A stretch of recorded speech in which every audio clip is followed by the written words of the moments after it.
The Eternals trailer dropped, and Henry Cavill is in talks for Highlander this morning on Midnight's Edge of the Morning.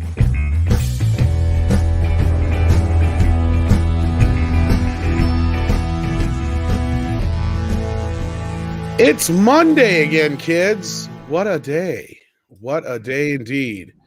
How's everybody doing out there, Andre, the boss man? How you doing? I'm doing good, thank you. How about yourself? Or rather, how's your computer doing, I should say? It's just one of those mornings where me nor the computer just want to get moving. Yeah. What a difference a day makes. 24 little hours. And that beautiful singing voice you hear, ladies and gentlemen, is the one, the only Polly from Latino Slant and Midnight's Edge Espanol. Hail, chat. Hello, bosses. Greetings. Good morning. We're informal here, so it's just Tom and Andre. Yeah, it's a bit informal this morning. Well, yeah. And besides, you're the Hefe of Midnight's Edge Espanol. So three bosses here. Hey, he's not heavy. He's my brother. Yeah. Hefe is means boss. Oh, Jefecito. Gotcha. Exactly. Exactly. So, and today we'll be talking about the Marvel trailer that just dropped. That would be the trailer for the Eternals, a movie that for the longest of times it almost looked as if though Marvel were trying to hide. I still think they are. All. Yeah, well, we'll get into that. And that's not all. We also have, of course, as you mentioned, Henry Cavill might be the next Highlander. We'll see if that works. But there can only be one. Yeah, and there has been none for some time now. So the position is available, and also we'll be talking a little bit about the Predator, because Disney is now finally gearing up their Predator reboot. And they're making the same mistake again. And story leaks. Oh, sorry. The same and worse. And then what about story leaks? Well, the little we have to go on. Basically, it's a Comanche girl that is fighting the gender identities of her tribe. Oh, Lord. But yeah, we're going to get into all of that and much, much more as we get rolling here. Before we do that, we also have to say good morning, good afternoon, good evening, wherever you are, to everyone in the chat who's been joining us. We have Stephen Otten here. We have Karius here. He pointed out Pocahontas versus Predator. Yeah, that's one way of putting it. We have Shum that would rather be watching cat videos. So, yeah, you can never go wrong with that. Jakob Romanski is here saying, good afternoon, Andre, and good morning, Paulie and Tom. Yes, you got the time zones right, yes, being in Poland, I believe. And we have Darius Münchhausen here. Silver Nova is here. Is here. And so many others from all over the world. So it's we got Valiant Renegade. Pressure, yeah. Hyper Guyver sent us a super chat already here, Andre. Yes, and we have a couple of super chats. Well, let's get this one that we have on screen.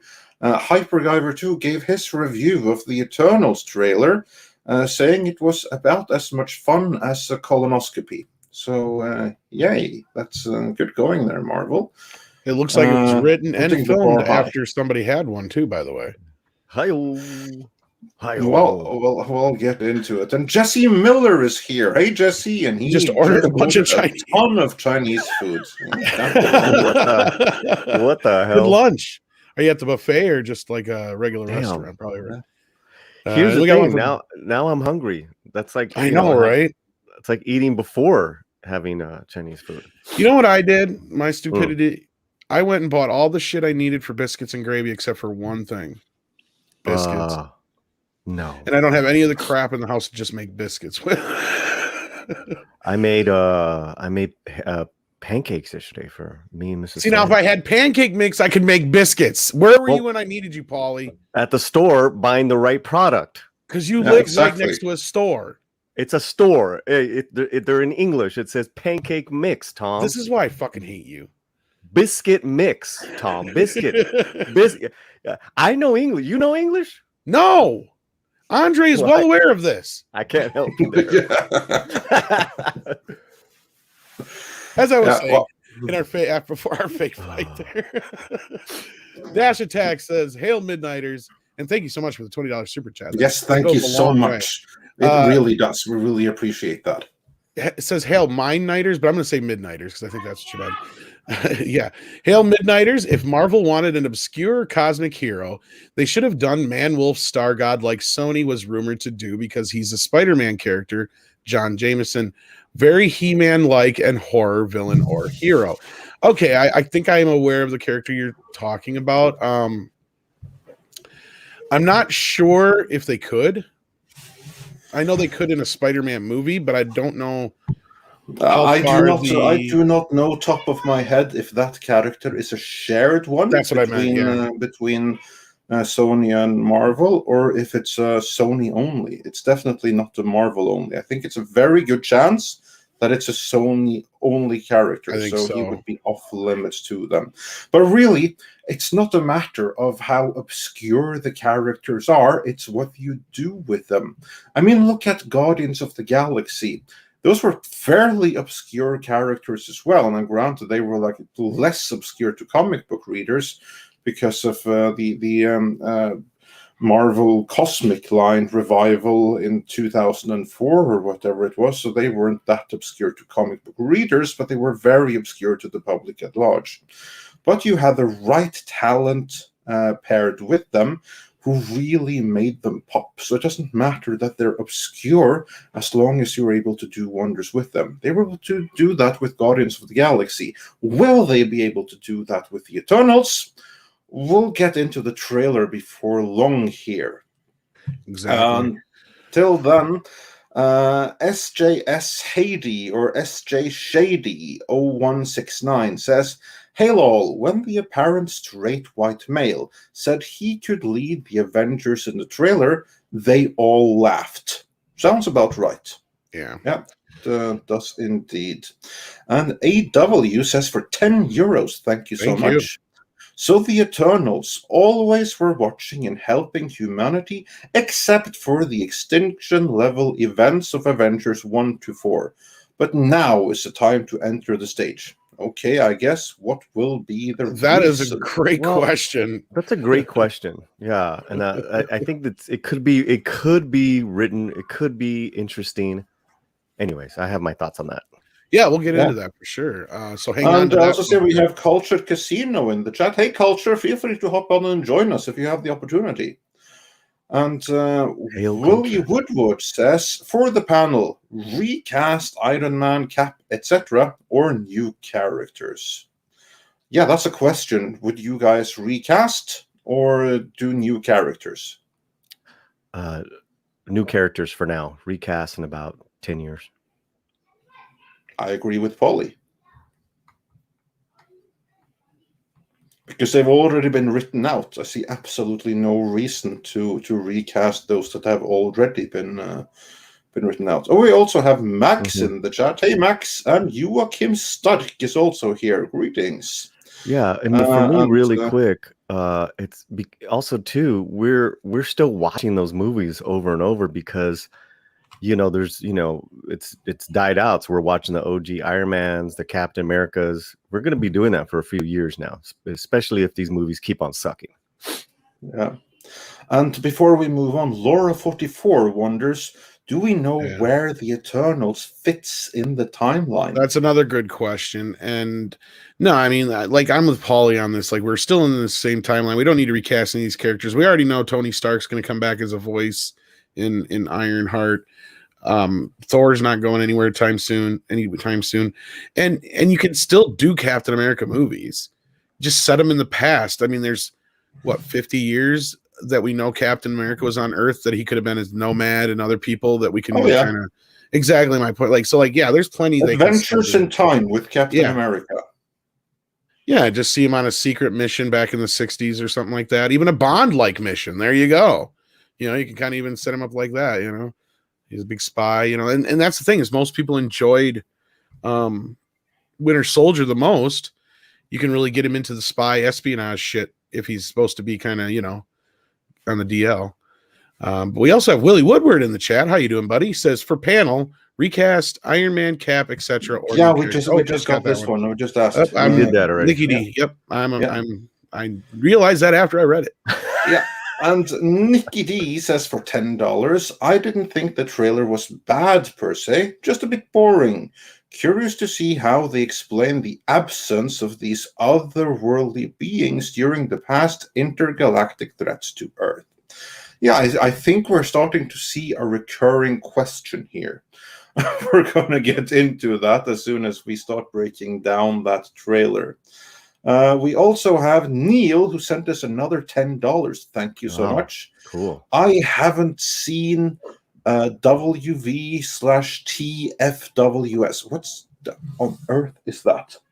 But the Eternals trailer I found really meh. I didn't hate it, but it didn't wow me. I hope the movie is good. I don't want to be negative, but Phase 4 seems really meh so far. I think there's loads of people in agreement with you on that one. I'm going to see if there are some more super chats I can get up on screen before we do some more classics. Here's one. Psychotic says for $5, pronounced psychotic. Okay, well, thank you. The joke at the end of the teaser tells me everything I need to know. Hack joke, hack film. Yeah, that was a bit out of place. But I think we'll give our feelings on that. I think we get this one from Neil here. I don't remember if we did here. This. Yes, we got that one. Okay. I was wondering what the WV thing was for. It's like a lot of great questions, and they're all around the same subject. So this is awesome. This is awesome. We've seen. I'm not sure. What do you mean, Neil, on that one? I'm not sure either. I was thinking The Force Awakens, but that doesn't make sense with the W in there. So I'm assuming he's well, I'm sure he'll put an update in the chat. Just let us know what you mean, Neil. I'll watch for it. And going back to the classics, Darius Munchausen sent us a popcorn super sticker. Silver Nova sent us a thumbs up super sticker. And commenting on the uniform, Emperor Pigeon says, "Oh, look, cosplayers in low-rent fan film. And says, hello, gents. Hello, everyone. Well, hello to you.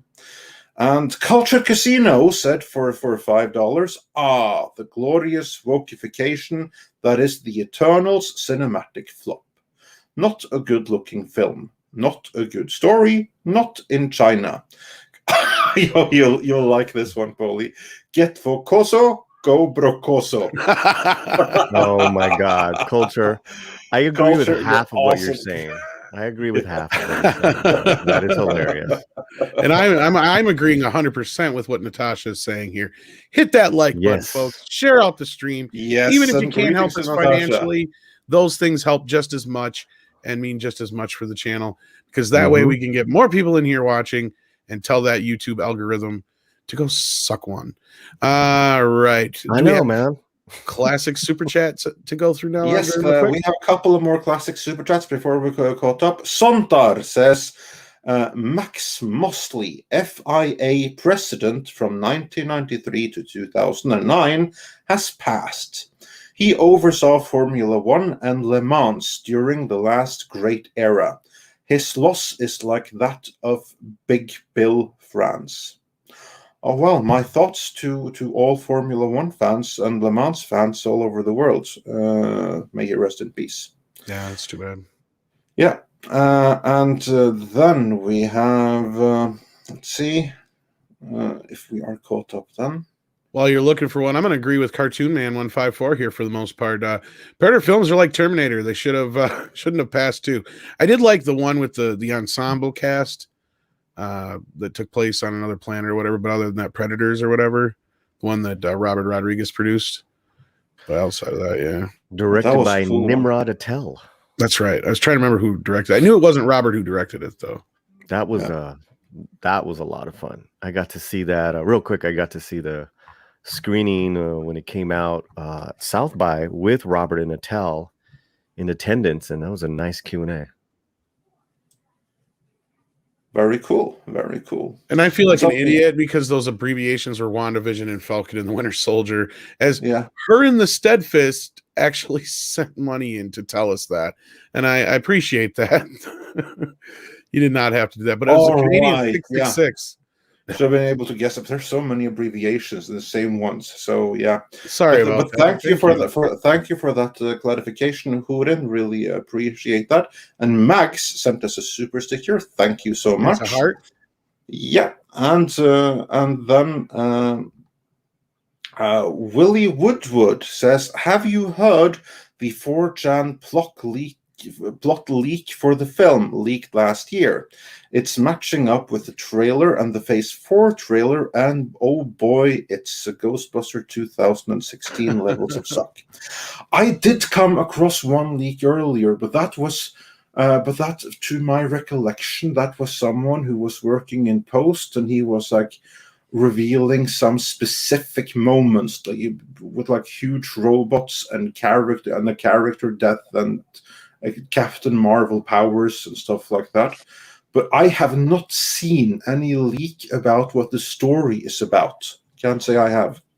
So if you have a link for it, feel free to put that in the chat and we'll check it out. I don't know if they can put it in the chat, but they can also share it with us through a DM as well. So yeah, exactly. You can do that. And Jorge Burgos wonders, is this worse than Inhumans? No, I can tell you that right away. It's not good. Nothing is worse than Inhumans. But we'll get into that momentarily. Roger H. also sent us a super sticker, so thanks for that. And Andrew46 says for $5, thank you. Okay, in the Eternals trailer, they say they helped humans progress. Then 10 seconds later, they said they never interfered. Am I missing something? No. Perfect. Actually, let's do it from there. Let's from now actually start discussing the Eternals trailer. Polly, how excited were you for the movie in advance to having seen anything? And now, having seen the trailer, what did you feel about it? Well, I had no interest in seeing it before, and now little curious, little interested. Yeah.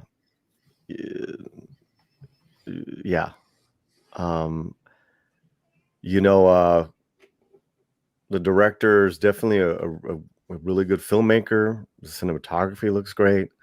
I like the actors. There's some great actors in it. Kit Harington, Salma. And so there was some cringe in it, but there's some interesting ideas. I mean, it's probably gonna suck, but yeah. So going from not interested at all to little interest. So in other words, you're saying that the trailer did its job, and that it made you more excited than it was. I mean, curious, right? I mean, I wouldn't say excited. It did do its job for me. It piqued my curiosity, where I had no intention at all. So I don't know if that's yeah. All right. Okay. And what stood out to you in the trailer for better or worse? Like, I mean, what was positive? What did you like about it? And what puzzled you?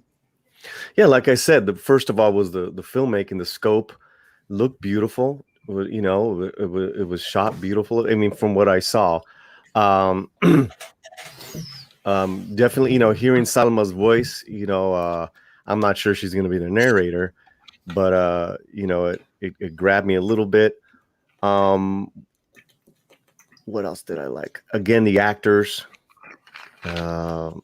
Then this whole interesting thing of helping the humans but not interfering, and yet they give them they literally hand the humans a knife, so they expose them to weapons. Yeah, it didn't help, didn't interfere. You just gave them some weapons. Right. But that's not interfering. But it could be out of No, context. that doesn't count. Right. Everything could be out of context with the trailer, right? Yeah, it could be one of those things where they gave the humans weapons, they ended up killing themselves, so they made this pact to never get involved again, and that's probably what they're referring to. Right, which I think is there can be some really, I don't think it's going to happen, but I think I have to say that I mean, these people appear to be pretty decent Stone Age level by the time the spaceship arrives. You have to say, like, first of all, the scenery is beautiful. They almost look like they're dressed in Bible Age clothing. That's the shooting locations. So they filmed this in Tenerife, Canary Islands, my home away from home. So yeah, amazing shooting locations. Kudos for that. I can certify to that. But when they say, "Oh, we did all of this," okay, bull crap. I mean, when they came, unless they came back or something, these people, as you say, Tom, these are at the very least Stone Age level. I'd say biblical age, everything like that. May even be biblical age. But from their costumes, the major freaking hurdle that needs to be done to like progress a society, they already have done. It's behind them. So, and then they sit back and take credit for someone that has already been able to rise maybe into agriculture themselves, and then come and take credit. That's weird to me. Well, and that's about where we were in that age, pretty much. Sorry, go ahead, Polly. No, I was just saying, and someone said in the chat, like, the scene is beautiful, same Bullocks as Emmerich's, 30,000, 300,000 we see, whatever it was. The difference is that for me is that this director is a filmmaker. Nomadland. I mean, this person knows how to film something. That's not saying it's going to be good, but that's I mean, and I'm not exactly again, I'm not excited about it. I'm just curious. Yeah, and I think this is another point, James Marlowe, biblical Eternals versus Jesus Christ. Yeah, I think that's part of the reason that they come in at that specific time. Jesus is the evil one? Well, no, there's always the whole Bible, UFOs in the Bible thing, kind of. Yeah.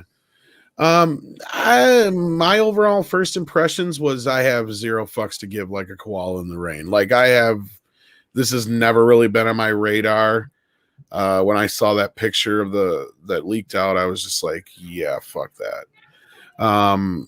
Like you, Andre, I'm sure your reaction was, where's the Kirby? I don't see no Kirby here. And it has no fun in it whatsoever. It feels about as fucking dry as a fart. And that joke at the end lands about as well. I don't have... There's such a great cast here, like Paulie said. What the hell happened? I hope this is not representative of the movie at all, because this is the best they got to show us. This sucks. This really sucks. Because even I think, clear though, we let's not pass judgment too soon, because this isn't even a trailer. Technically, it's a teaser trailer, which implies that there's a bigger trailer to come. Presumably one that's going to show story. Here we know nothing about the story. This is about like showing tone, atmosphere, the visuals to get us all excited. Well, this got me about as excited as a fucking librarian. Okay, like that's about the tease we got here. This is a shit tease. I find it hard to disagree with you. Compare it to like. Remember the fucking Spider-Man, the original Spider-Man teaser with the Trade Center ever. That's what I'm saying. Like you're telling me that you've got Marvel characters here. Sure, we don't know who these characters are. Show us something exciting about them. This was one of the most boring fucking teasers I've ever seen. No one knew anything about Guardians of the Galaxy, and everyone were freaking pumped. Not even after the trailer, but after the similar teaser trailer, which was nothing but ooga chaka the whole time with that music, and it got people freaking pumped. Yeah, but Chris Pratt was funny, and you had a tree. Yeah. The difference here is let's not forget about the raccoon. Well, here's the thing: you have people saying we didn't do shit for thousands of years, and we literally don't get to see him do shit for thousands of seconds, it feels like, because that's what it's like. It's like, okay. And then that gets into the most important questions of the day is, where the fuck were you guys when all this other shit was going on? And that's the problem we have with the ever-expanding Marvel Universe. That's the downside of what we were talking about before we got into this conversation is, how many more heroes can we bring into this before we get to a point where it feels like there's more heroes than there's regular people in this universe? Oh, that's kind of where we've gotten at this point. But yeah, I think that's something that you're just going to have to kind of like just go with, that they didn't get involved before. But a bigger issue though is that that inconsistency between we've stayed out, apart from giving people knives, and like really, really huge thing. Oh, I'm sure they did that too. But yeah, and as for me, again, I don't want to pass judgment too early. All I will say is that this is a movie that I was excited about in principle. Just knowing it was Jack Kirby and just seeing what they did with the Jack Kirby visuals in Thor Ragnarok. Imagine what they could do in a full-on movie based on Jack Kirby characters. And then I saw like this calendar art that we've all seen before, and that kind of with all the characters, that kind of killed my anticipation right there. And this did not revive it. The best I can say for this is that the locations are beautiful, excellent shooting location, and this kind of like ancient astronaut thing. There are things that you can do about that. I mean, that's high risk. You can either do it very, very good or very, very bad.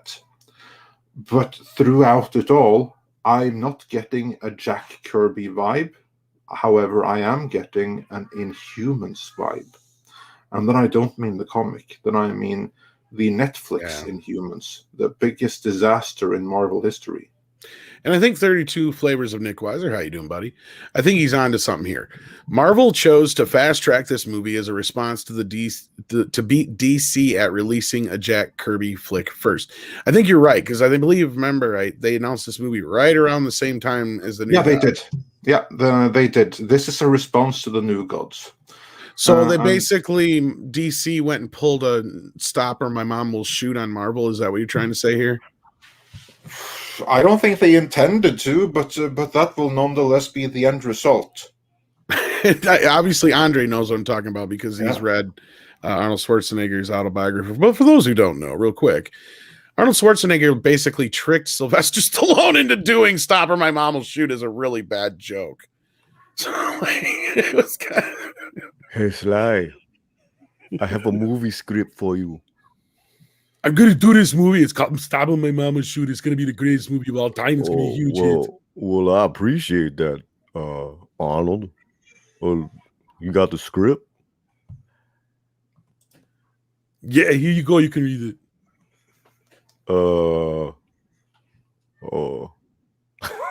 And then he went to his agent and he's like, "Oh, you got to make this movie." No, actually, he just went through his agent, if I remember right. They just did a bidding war between the two of them or whatever it was. Yeah. A fake one on Arnie's part. He's just like, "I can't believe he's going to do this stupid movie." Arnold, you got a big mouth. You know that. You got a big mouth. Yeah, but I know I don't know what to say there. It is much bigger than yours. You got a big mouth there. I'm just saying. Yeah, well, you're a whore. Yo, Paulie. Yes. We need Paulie back. Yeah. We need Paulie back. No, but I think that that is the only reason we got. But the point is that actually you're not wrong. Yeah, I mean this whole movie started out as a response to DC announcement of the New Gods, and then thank God the DC movie imploded, because that was their New Gods. That was going to be a disaster. So thank you, Jason Killar, for having Killar'd that one. That's very, very Jesse Miller, very appreciative. Yeah, as Estelle Getty represent. You know what? I'm going to stick up for that damn movie. I just watched it like 2 weeks ago because Kino Lorber put out the Blu-ray, and I just happened to pick it up in the sale. It's actually not as bad as I remember. It's kind of charming in its own way. It could be a lot worse. Yeah, and speaking of could be a lot worse, I saw someone mention that they want to see the Eternals trailer now just to see how bad it is. But I'd rather watch. Honestly, it's not that bad. It's that it's so meh. I'd still rather watch Stop or My Mom Will Shoot. I'll be honest with you. Yeah, well, fine. You do you, and feel free to watch that all you want. But anyway, what I feel though is that just looking at this looks to be the Inhumans all over again. A misguided project that could have been great, but by the looks of it, because everyone was looking at, remember our reactions just looking at the footage and the trailers for Inhumans? Our reactions to that are very similar to the kind of reactions that I'm seeing around the place right now for this. I'm getting a lot of ambivalence, or I don't know if that's the word for it. I don't see a lot of people that excited at all. Like, I mean, if anything, they feel more like I and Paulie do. They're just kind of like, yeah. I mean, I don't know that anyone were excited in the first place. No, because I mean, this is we saw several people mention it before that all of Phase 4 seems kind of meh in a way, doesn't it? Yeah, and I do want to say I'm very close to like just being back to meh. It's like, all right. No. If you're excited about it, then by all means, feel free. Yeah. Just reading more about the development of the script and what they're going for. Oh man, that doesn't sound good. Yeah, no, we also got some more reactions from you, the audience. A classic super chat I can't bring up on screen. Master Clockwork said for $5. Thank you so much. Just watch the trailer. Boy, what a snore fest. Some hope they're holding back the good stuff, and the film is about the war with the deviants. Can someone tell me, the deviants, are they like huge robot-like things?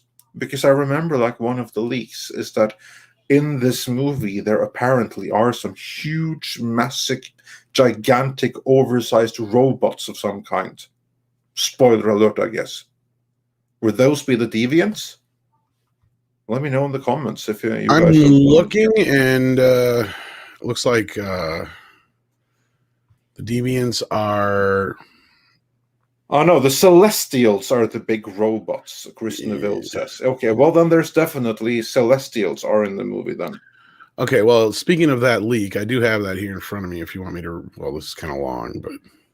Well, feel free. I can try and read it. Yeah, go for it. And anyone that does not want potential spoilers, like, put your fingers in your ears right about now as Tom reads... alleged spoilers that have leaked online. Willie sent this to us. Thank you so much. There's a lot of jumping around in time to give context to various plot points. I don't recall all of the linear order, so we'll just include the info as part of the synopsis. Opening title card explaining the deviants and internals. The deviants were created by the Celestials to hunt the predators, and that Celestials to hunt predators that prey on intelligent life on newly evolving worlds. But then they start to hunt the life, as well as Celestials created the Eternals. This is very poorly worded. Created the Eternals to kill the deviants. Okay. Opens 5,000 years ago in Mesopotamia. So I guess you were more right than on that part, Andre, if that's correct. A man is fishing on some rocks with his son and is attacked by a deviant from the ocean. The Eternals show up, and a short battle commences, after which they line up a triangular hero pose, and this rolls the Marvel logo opening. Jumps to present day. Cersei and Dane Whitman are teachers in the UK and dating during a class. A large earthquake strikes, and Cersei saves a child from falling object by turning it into sand. Later, while out on a date, Well, it sounds like they're already interfering. Deviant attacks Cersei, Sprite, and Dane. During the battle, Icarus shows up and they fight it off. After noting that they thought all the deviants were destroyed, and unlike others, the deviants were able to heal their wounds. The group decide to visit Ajax, as she was the leader of the group. After arriving at the Midwest Ranch, there she is now living. They discover her dead body. A small golden device leaves Ajax's body and enters Cersei. This is how she communicated with the Celestials. They then decide to round up the rest of the Eternals to deal with the deviants. Athena and Gilgamesh are in Australia due to an issue with their memory, causing her to randomly attack other Eternals. Gilgamesh is obviously in love with Athena, but is not played as romantic relationship. Phastos and his husband there's the gay couple, live with their child, and he decides to help due to the fact that he has fully embraced the human race and wants to protect his family. Okay. Makari has been living in the Eternal ship all this time, I guess, since there's a bunch of food containers and a mess strewn about. So for billions of years or whatever. Okay. Kingo says is a Bollywood actor.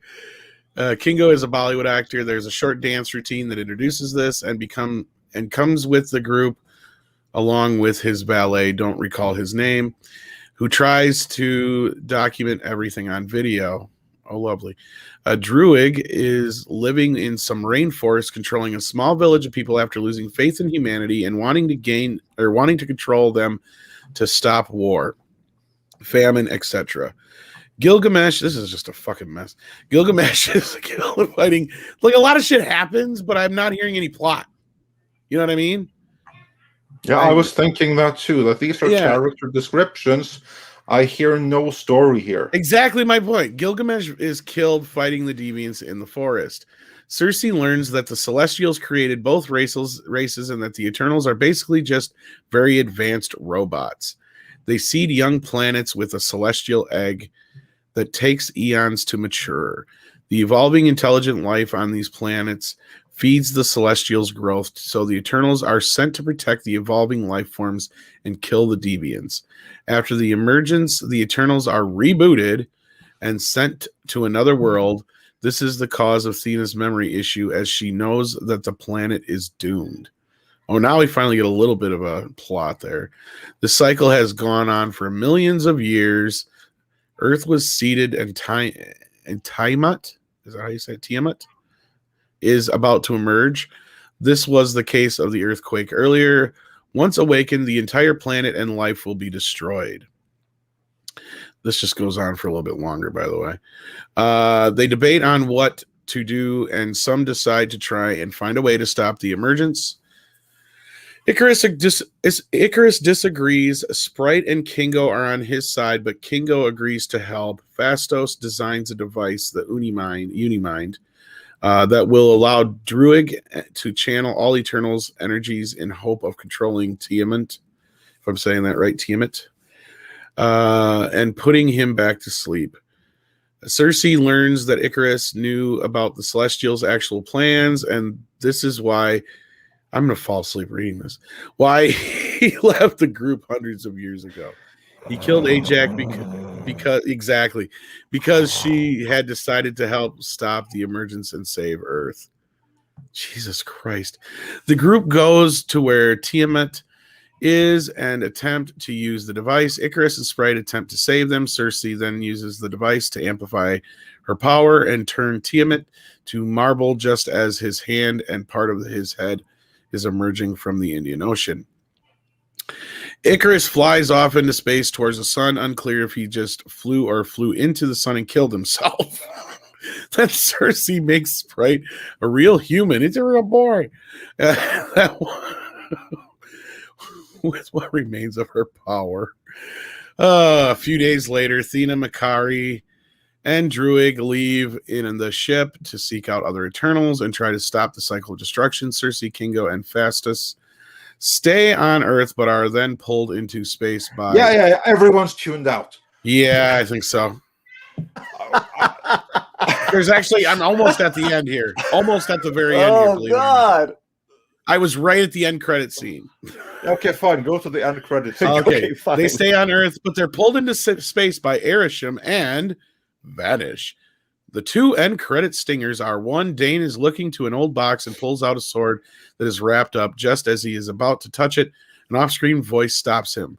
Two, on the Eternal ship, Pip the Troll appears and introduces Star Fox. I would like to retract my minimal curiosity after the trailer. After listening to that, my brain is bleeding. Yeah. Bye-bye. Bye-bye. Okay, I have a couple of things to say here. I just don't know where to begin. Me too. Fuck this. Yeah, well, to me, it sounds like they have too many characters and they spend so much time introducing the characters that the story, which sounds like complete nonsense, is left by the wayside. If this leak is accurate, and I think it's going to be, because I mean that post-credit stinger, that was very specific, and the rest of it also reads pretty accurate. And Pip the Troll, I mean, who the heck cares about Pip the Troll? But yeah, that's one thing. But the bigger issue to me is this just sounds boring beyond words. Boring and stupid. Yeah, I guess Star Fox is Thanos' brother. That would have been nice to establish that earlier. And Jesus Rosado says, play some Motley Crue to wake some people up. Yeah. Because I'm alive. Oh, yeah. Kickstart.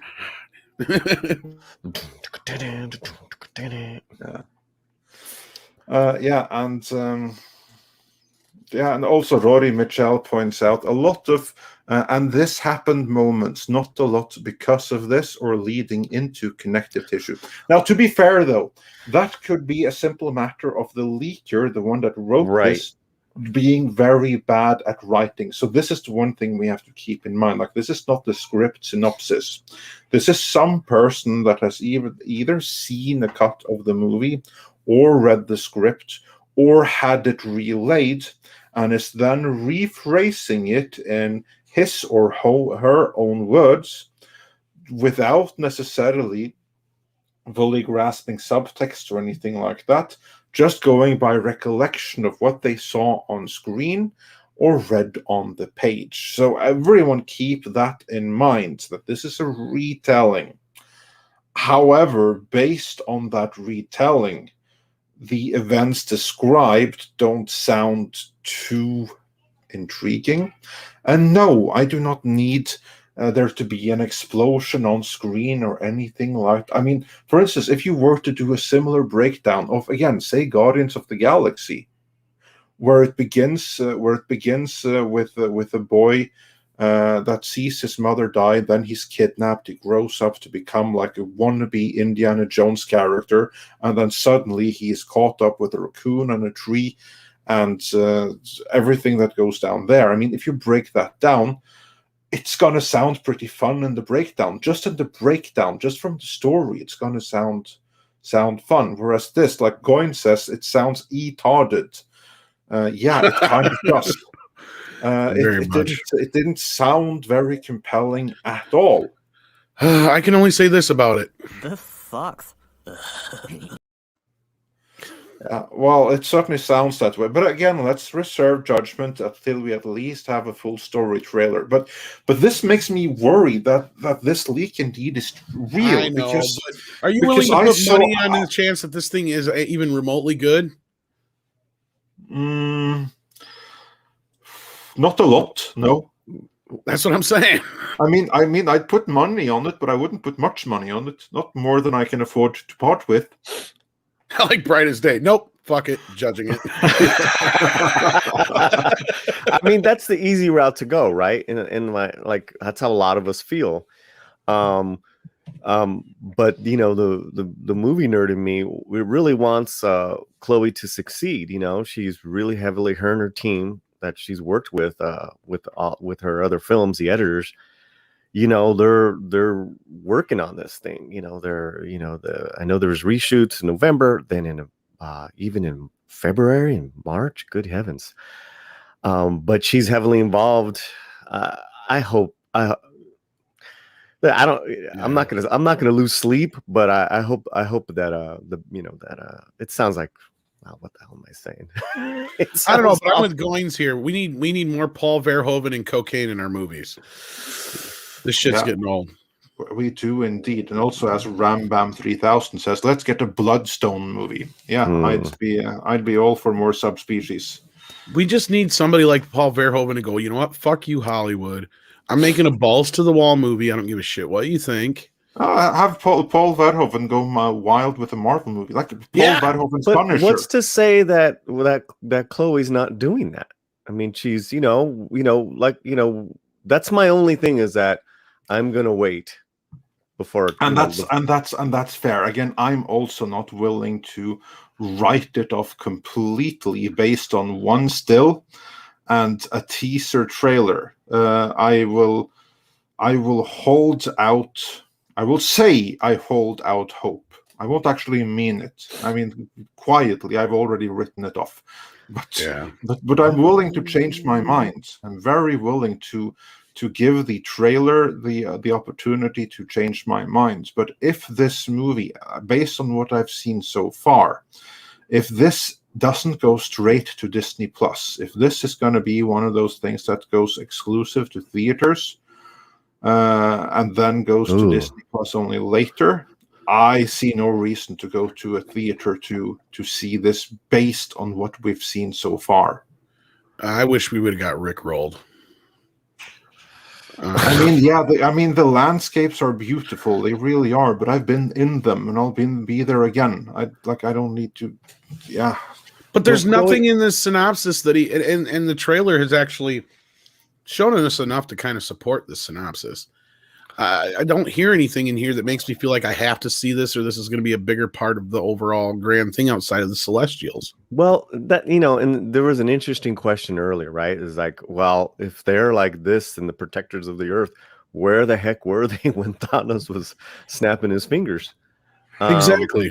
And also that wasn't just an Earth problem. That was a universe problem. A bigger thing would be, where were they when Ultron annihilated a country from the face of the Earth? Where were they when freaking aliens attacked? Where were they when the Skrull invaded, as they keep on doing?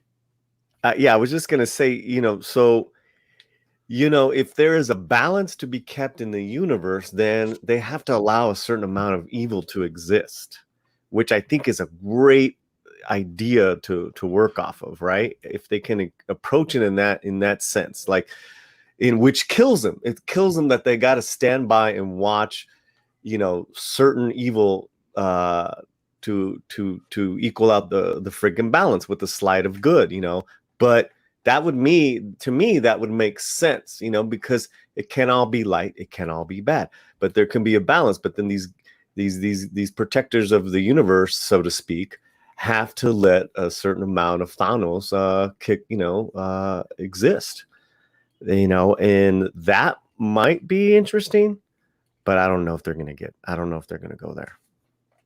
Well, this is kind of related, but only tangentially, and you bring up a bigger overall problem with Marvel, and that is their bad guy problem. As I was saying before, we have an entire city full of superheroes, but we haven't any equal villains for them to go up against. Like Thanos was the only one that they've really been able to pull out of their ass that was decent.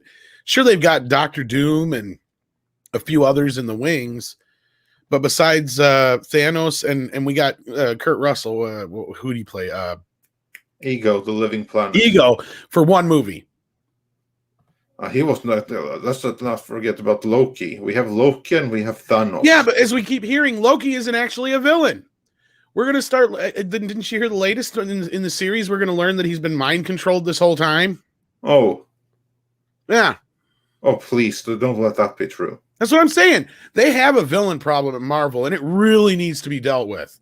I mean, I don't and know if I can agree totally, Tom. Zemo, Doc Ock. Come on. When have we had Doc Ock? Yeah, that doesn't count because that wasn't MCU.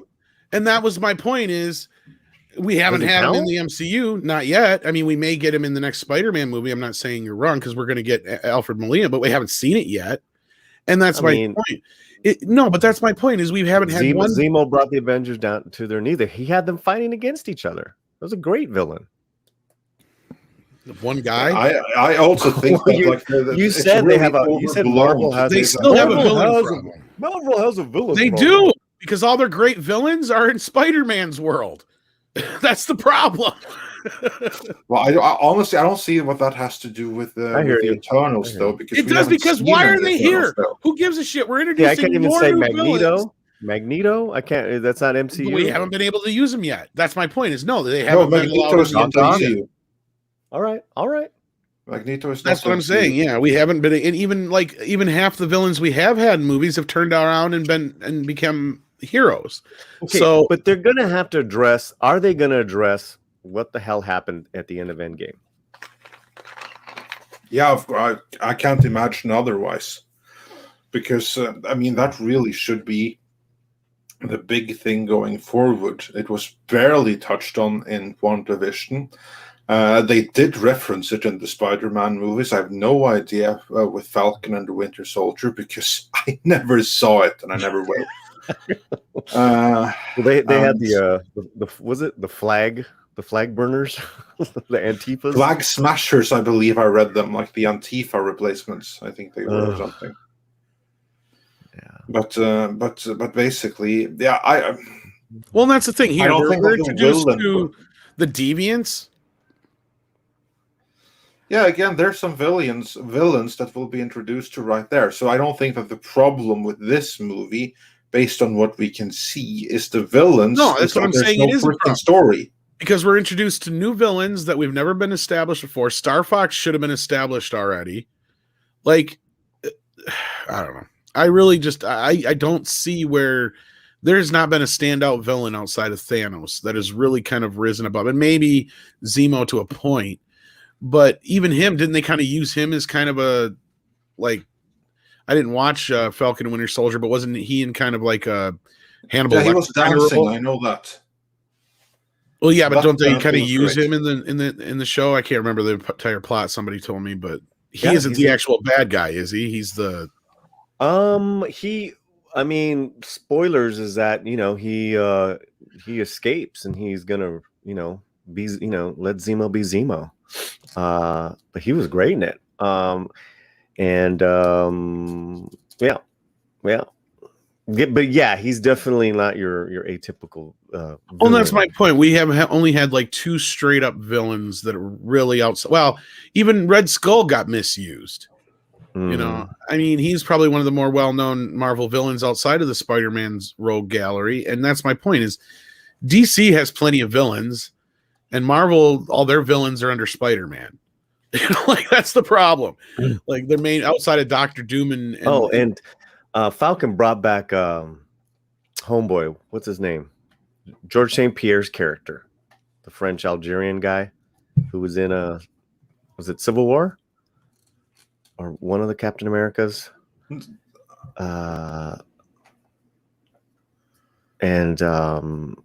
Are you sure you're not thinking about Wonder Woman? Because that's the only place I can. No. Of French Algerian guy. No. It was. No, he was there. He was in Captain America. He went toe to toe with Cap, but then came back in the first episode, and then one of the last episodes of Falcon Winter Soldier. Yeah, but okay, there it is. Batroc the Leaper. Okay, and that was played by George St. Pierre, the MMA fighter who looked great, did great. He was pretty decent. I mean, it's more of like human against human villains. Yeah, and you're right, James. There are plenty of amazing villains. They just haven't used them. We've had 30 fucking Marvel movies and only 3 villains. So I'm just like. Where are all the villains? Costanza. Yeah, but again, I don't think that the villains are the problem here. I think that whole thing about Marvel having a villain problem is overblown. No, I don't think it is anymore. I mean, I could be wrong, but I used to downplay it too. But I'm getting to this point where it's like, who are they fighting? I don't give a shit about the deviants. Why weren't they? None of what I read like got me interested in it, and I didn't feel any tie to the Marvel universe whatsoever. But you know, there's always also, Tom, the villain within. Yeah, but yeah, and I think that's what they're going with, like some kind of thing to try to say that you're the real villain all along. Well, yeah, and again, it's like, how are they going to address? I mean, you know, Chloe's got a lot on her plate with this movie. You know, so she wrote it, directing it, helping edit it. So I wish her luck, man. She's a really good filmmaker, but it's a lot to handle. And then there's a lot of characters, right? There's a lot of Eternals. It's like excuse me. It's like it's not quite a baseball roster, but it's like a basketball roster. It's like your team of 12. It's a pretty incredible roster right there. I mean, there's a lot of characters to introduce. And again, my worry is that rather than using the story to introduce the characters, it looks to me, based on the leak description that we just heard, those of us that didn't fall quite asleep from it, is that instead they're going to use the characters to try to cobble up a story and tell the story through them, which to me is the wrong way of doing it. But we'll see what they're able to do. All we can do is hope for the best. The chat's going off, Andre. On cool. What? No, like everyone's interjecting regarding villains, and it's pretty. Well, that's my point. There's plenty of villains; they just haven't used them. Yeah, but we got 100,000 fucking heroes. Like, I really don't. Do we need 20 more teams? I mean, I maybe it's just the fact that we've reached this point where everybody's complaining about superhero fatigue, and when they keep doing stupid shit like this, and again, I'm going to reserve some judgment, but. After that synopsis and seeing this trailer, dude, no, this is not going to Guardians of the Galaxy anything. No, you could even tell that from the exactly boring trailer with music that I thought was completely unfitting for something that's supposed to be 5,000 years ago. And also, if that's right, 5,000 years ago, that's way freaking wrong time scale for this. Well, yeah, it might just be right, but it's not going to stand up to scrutiny. And we've really talked about this trailer for a hell of a lot longer than I thought. Yeah, so let's do with a couple of super chats. But I will say that you guys have to say, because it does sound like you really are a fan of the filmmaker.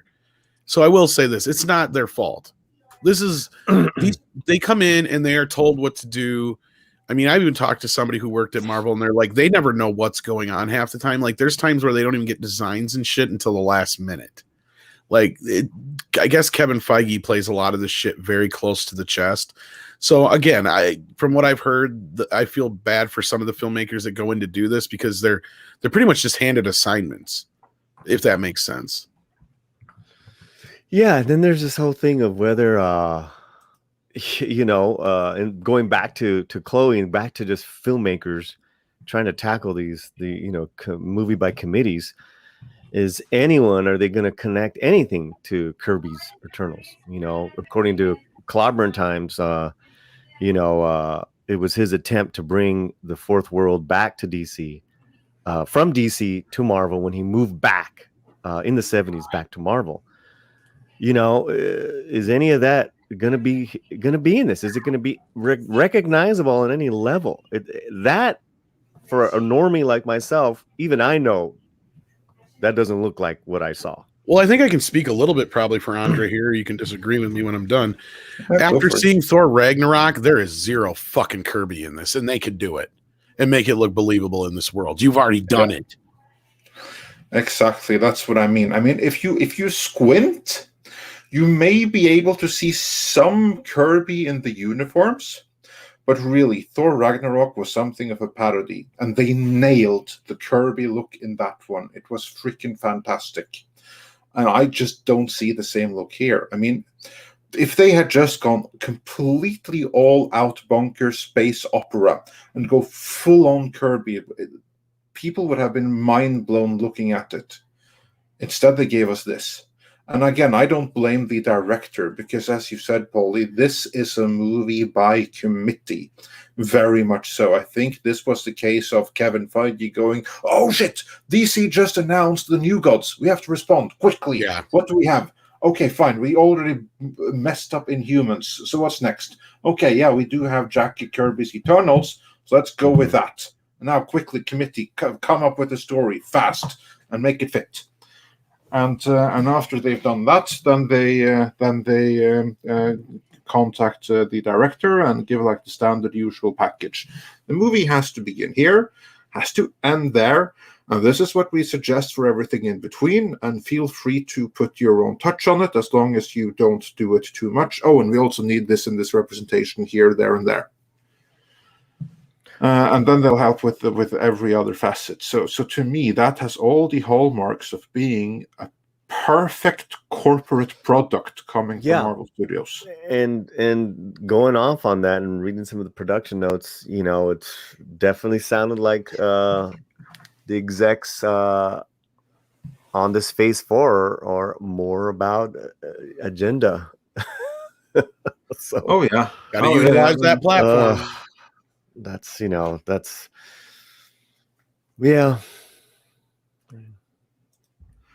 Yeah, that does indeed appear to be their foremost priority here. Well, I got a place we can shift some news into some super chats.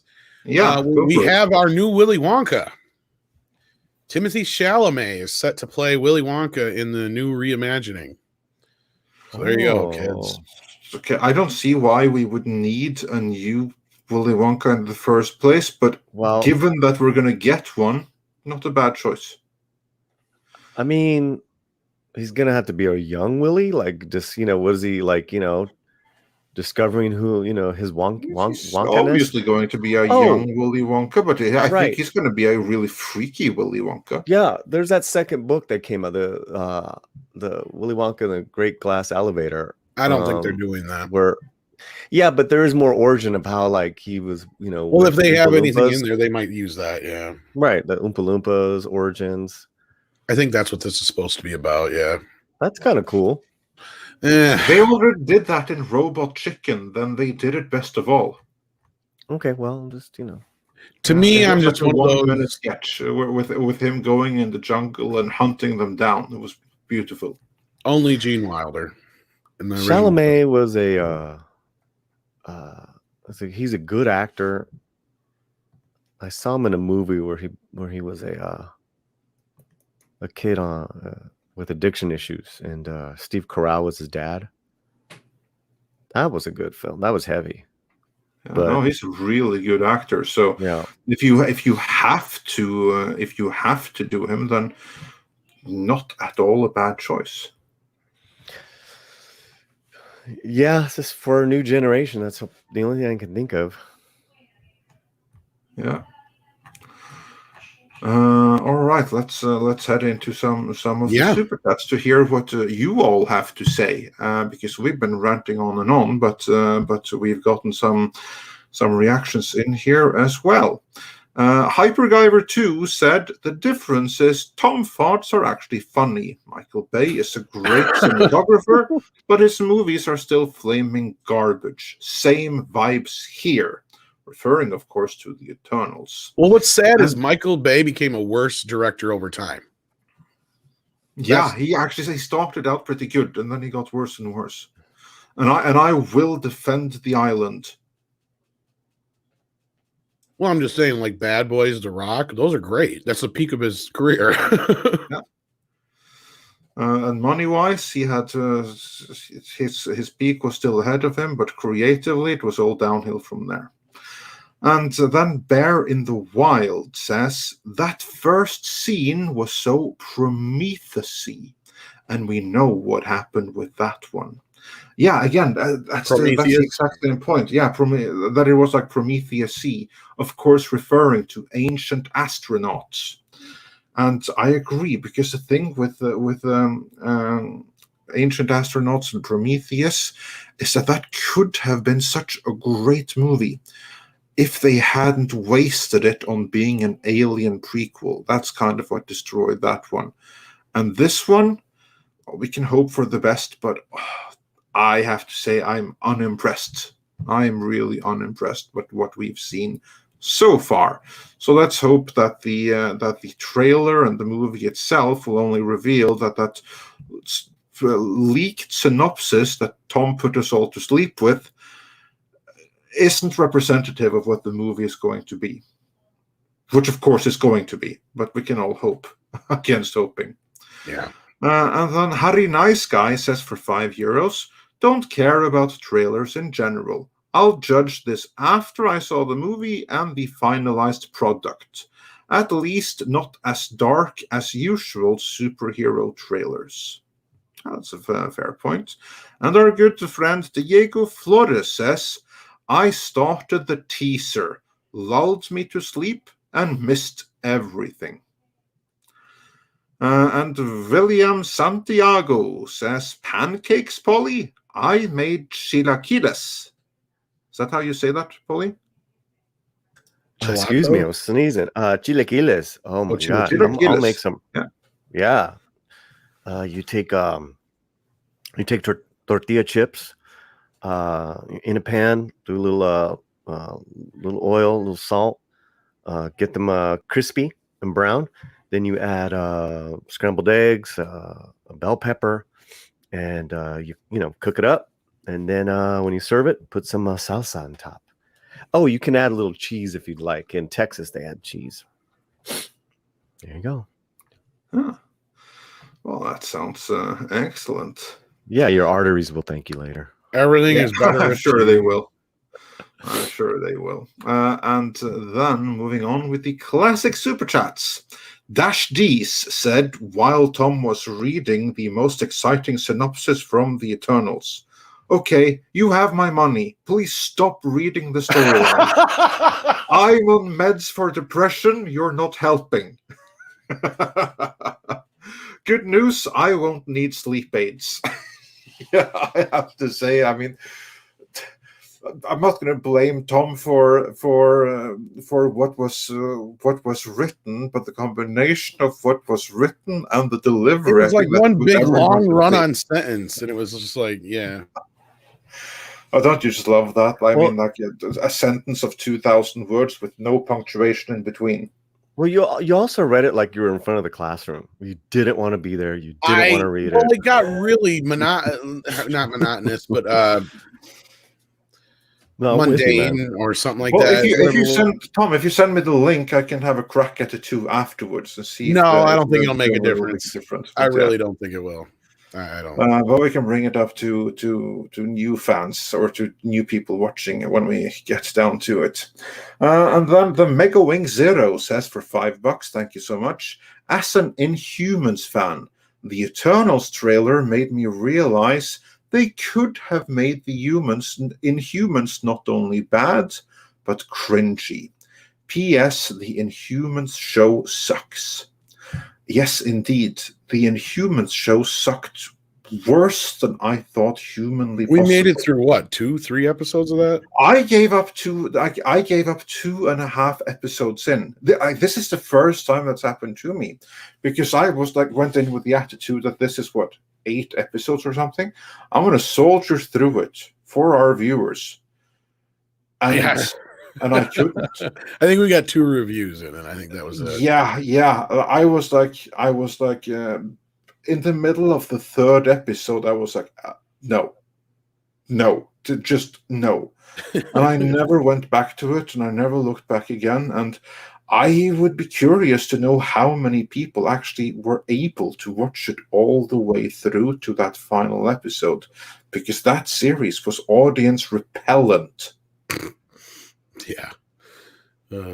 Well, I think they did everything they could to bury it. Yeah. Thank you, Scott Buck, for working your magic on that. Yeah. In one of our toxic femmes, Lorena has chimed in on the trailer on Twitter. She says, 15 seconds in and I tapped out of this boring crap. There you go. She couldn't even get through the trailer. I mean, the first 15 seconds were actually the nicest part. That's saying something. Damn. Yeah, that's a problem. That was a good part. That was the good part for me, but Lorena's like, no, olvídate. She gonna have none of it. Yeah, exactly. Yeah. So if she couldn't handle the first 15 seconds, which were the good ones, then yeah. Well, I look forward to Toxic Femininity tonight to hear her views on the rest, because I'm sure she'll suffer through the rest of it for everyone there. So that should be fun. And then moving on with what else you had to say. Joachim Stark, he also listened to Tom's synopsis, and he says, for 20 Swedish krona, tack så mycket. What did I miss? I think I drifted off for a bit. I don't blame you. Yeah. And Cesario JPN says for $5. So how many viewers did Midnight's Edge lose while Tom was rambling on the alleged plot of the Eternals movie? Oh, we didn't lose anyone. Because they all fell asleep before they could look away.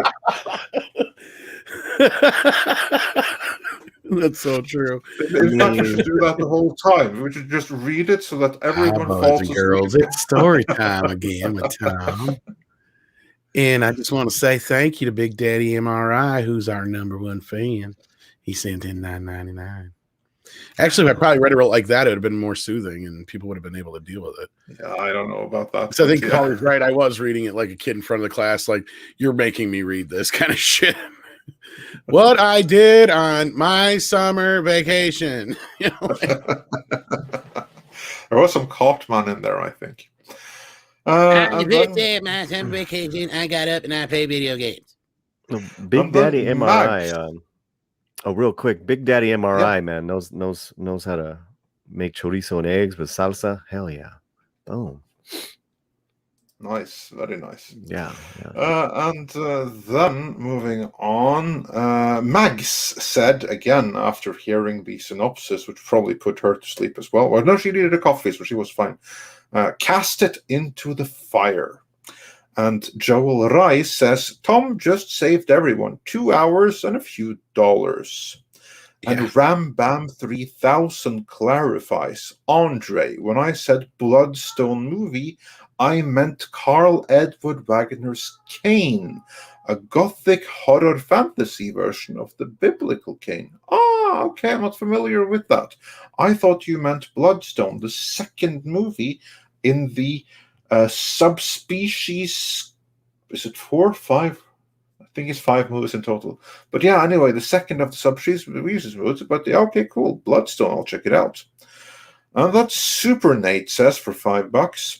With the cosmic stuff in this movie and the Fantastic Four closing out Phase 4 of the MCU, they're setting up Galactus. They better not ruin that story. I agree, they better not ruin it, but based on what we have seen and heard so far of Phase 4, I'm not optimistic. Tom, do you think they will be doing the Galactus trilogy justice? Because you just know that that's obviously what they're going to adapt when they get around to it.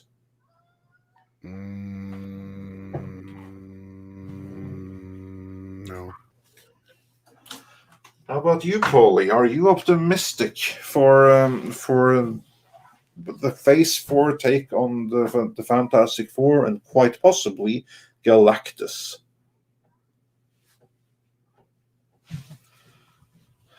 I'm going to say the same thing for Paulie. I gave him a minimum effort puppy. I don't think they are not going at this with the kind of effort they should be. Yeah, no, actually, I do think that they do put in an effort. They just put in an effort the wrong way. What they should be putting an effort into is give the audience something new, a breather, that will keep the audience engaged before the next huge event. That is what they need to be doing. That is where they need to put their effort. Instead, they appear to put their effort into making the content. What's the keywords? Safe. Well, another one is diverse. And which more keywords is it that we have?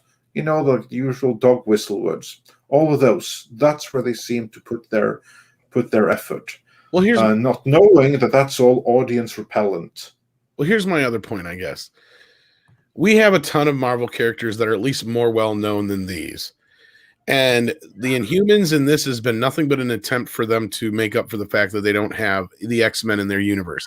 And now they're stuck in a situation where they're obviously probably trying to figure out how they're going to integrate the X-Men into this universe.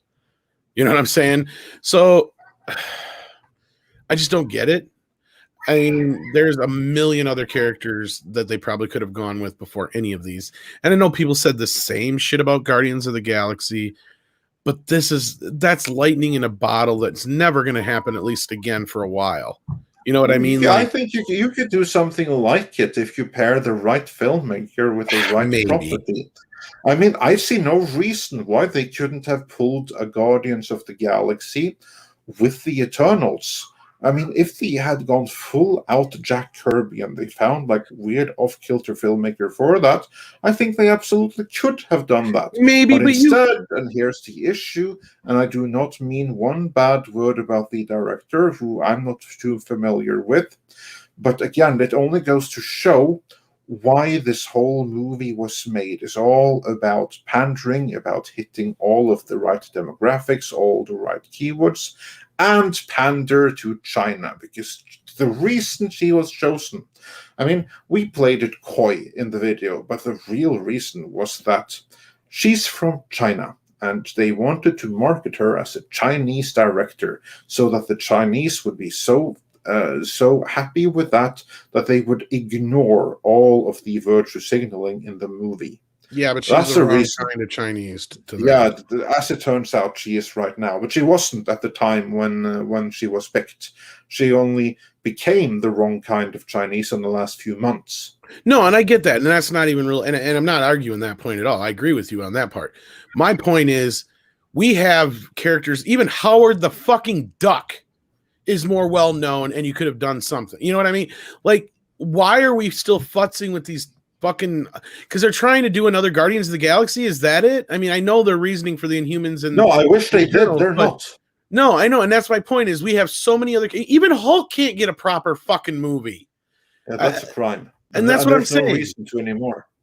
And yeah, and that's my point. Is we've gotten to this point where why aren't these characters that are much more well known, much more beloved, could be utilized and integrated into this universe, especially when you've lost two of your biggest heavy hitters in the main lineup now, or three technically, if you count Black Widow as well, even though I don't think she's gone. I think she's coming back, and that's the point of her movie. But I'll hold that out until that actually happens. My point being is, why are you not bringing in some of these other characters that people actually fucking know? This movie should have been scrapped. This movie should have probably never seen the light of day.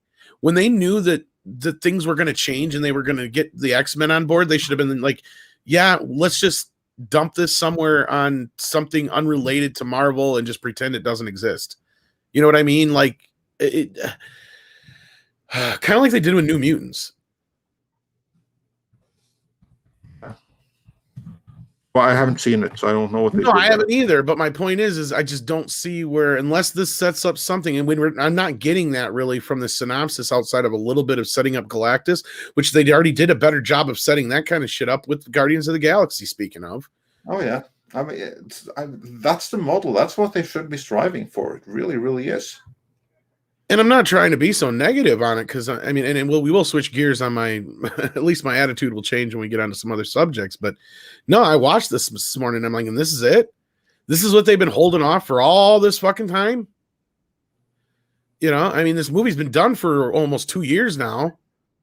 It has, yeah. It's just been sitting there. So it's a product of something that was greenlit 5 years ago. This is something that would have been greenlit, when a certain orange man had just came into power. It was all about the signaling. And that's kind of like what we're getting right now. No, and I get that. And I mean, yeah. Honestly, I just feel like they should have dumped this a long time ago, like kind of like they did the Inhumans. Like nobody noticed. It just kind of went away. Yeah.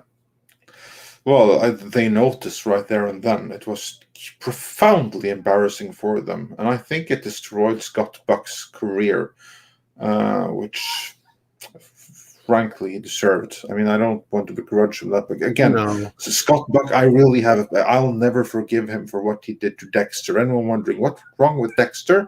That was Scott Buck, and for some incomprehensible reason, Jeff Loeb, I think it was, who headed Marvel TV, he must have just seen, Dexter on the resume, not realizing the fine print that, this is the guy that completely botched it. And he hired him to first do Iron Fists, which he botched, and then Inhumans, which he botched even worse. So, good going. Well, when Disney got the reaction to this, they should have taken note. Yeah. I mean, it really should have been a red flag to them. But they didn't. They pulled this down to make sure nobody saw it, but... but again, they didn't do Inhumans. That was done by the Marvel TV guys. No, I get that. This is the Eternals, though. Yeah, I know it's the Eternals, but still, it's a corporate product, and it probably hit everything they wanted. They had a very specific goal for the movie, and I'm sure that it's going to hit what they wanted it to do. I just don't think that they wanted it to do the right thing. Well, and the sad part is I'm seriously quickly checking out of Marvel. I was one of those that was really hanging on for a lot of this shit for a long time when people are like, oh, the MCU's coming and it's done. I'm like, oh, I don't know yet. I'm willing to give Feige a chance with X-Men and Fantastic Four. But since I've said that, we've gotten WandaVision, The Falcon and Winter Soldier, which I haven't watched at all, and we've got this coming up. And none of this stuff looks like anything I want to see. And I'm not saying it's all about me or anything like that, but who is the core demographic here? I mean, I get it, kids, but what kid is going to want to play with this? What kid is going to want to buy these toys? I don't see any appeal here like I would with Batman or Spider-Man or even Iron Man. Even Captain America, who is kind of rather boring in a lot of ways, is much more exciting than these guys. I just don't get it. There's nothing that stands out to me here that is like I really, is appealing in any way. Yeah, pretty much. But anyhow, with that, I've ranted on that so much longer. To the next super chat. Dash D's says for $20 Canadian. Well, thank you so much. The caliber of movie I want to see is something like the Bismarck and Tirpitz with a fleet of cruisers break from Norway and blow up the Atlantic. See what real men do about it. Other than fear, no feelings and no agenda. So basically you want old-timey war movies. Actually I could go for one of those right about now. Ideally one that was made 30 years ago. I'll give you some Norwegian recommendations come to that at some point here. And then Frager Hoskin says for $5, Marvel lost its mojo. Now maybe if they did a Thanos backstory, but until then, I'll just wait on Incredible Season 2 in case you don't know, a must-watch. Is there a series called Incredible? If there is, then apparently Season 1 must be good, since Frager Hoskin is waiting for Season 2. Does he mean Invincible or whatever? Is that the one that's on Amazon or whatever? Well, I don't know. It says Incredible, but maybe it's Invincible. Yeah. Invincible is on Amazon. And, that's what I was thinking. Yeah. Been getting some good reviews. I know. Okay, cool, 32 Flavors has been covering it. Yeah, very cool. And then moving on to the next one. Actually, Paulie, I meant to ask you this. You, of course, you're familiar with the Galactus trilogy from the Fantastic Four comics. Trilogy is actually 3 issues. Also, like Jack Kirby. Are you familiar with that?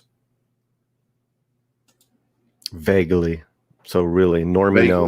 Okay. Yeah. Yeah. Okay. Well, basically, do you think that Marvel will be able to do well with Galactus? Because that appears to be what they're setting up towards the tail end of Phase 4.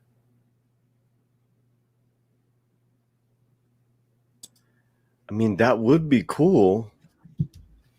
I don't know if they can pull it off. I don't know. I mean, I liked how they pulled off Thanos, but we'll see. Yeah.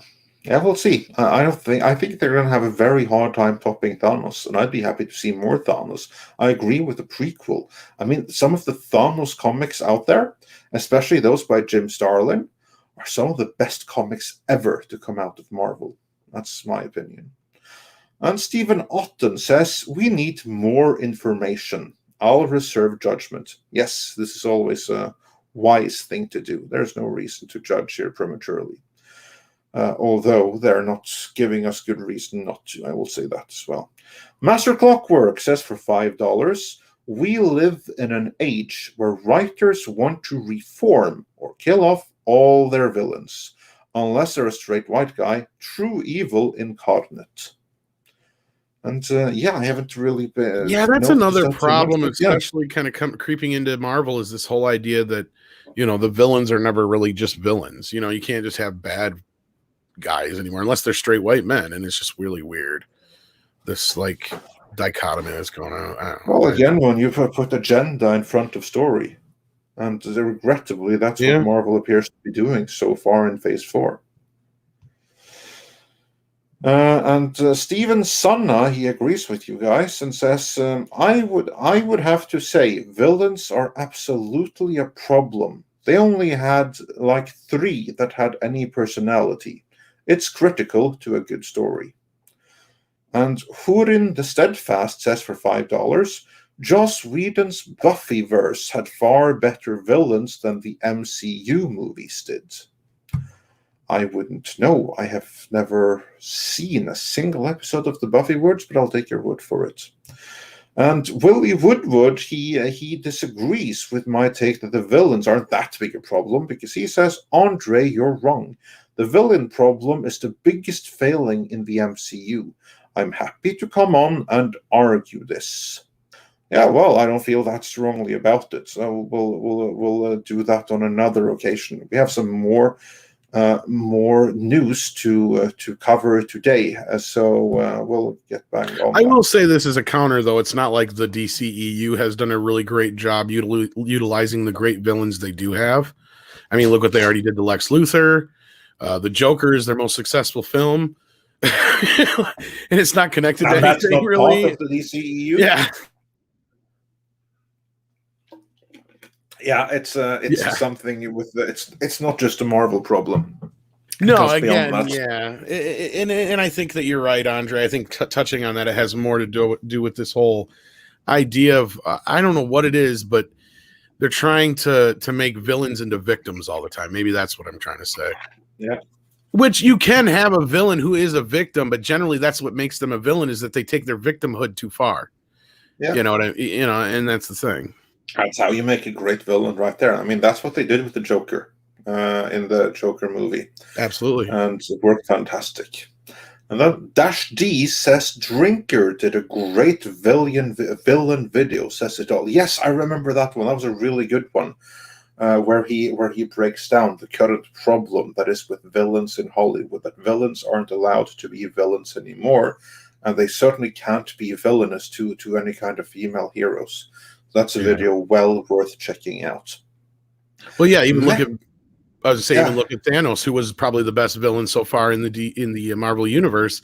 He still has a motivation that is, technically one of those where he's trying to save the entire universe, kind of thing. So, yeah. And Mecha J says for $5, there is also a lack of colors in this trailer. It looks so dull and lifeless. Kirby's Eternals were full of color. Yeah, and we already saw it in Ragnarok, as I brought up earlier, too. That's the whole point, is you can do it believably in this universe already. We've seen it. Just do that.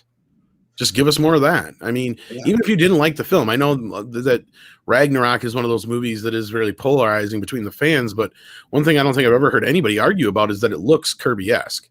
I don't think anybody's argued that point. So yeah, no, I think that even the harshest critics will say that it looks fantastic, but not my Thor. But well, even beyond that, I've said that first few minutes where Thor's like fighting that one monster or whatever, and then he's like flying through the planes and all that stuff. I'm like, if they could make a He-Man movie look like that, I'd be fucking in heaven. Oh yeah, that would be amazing.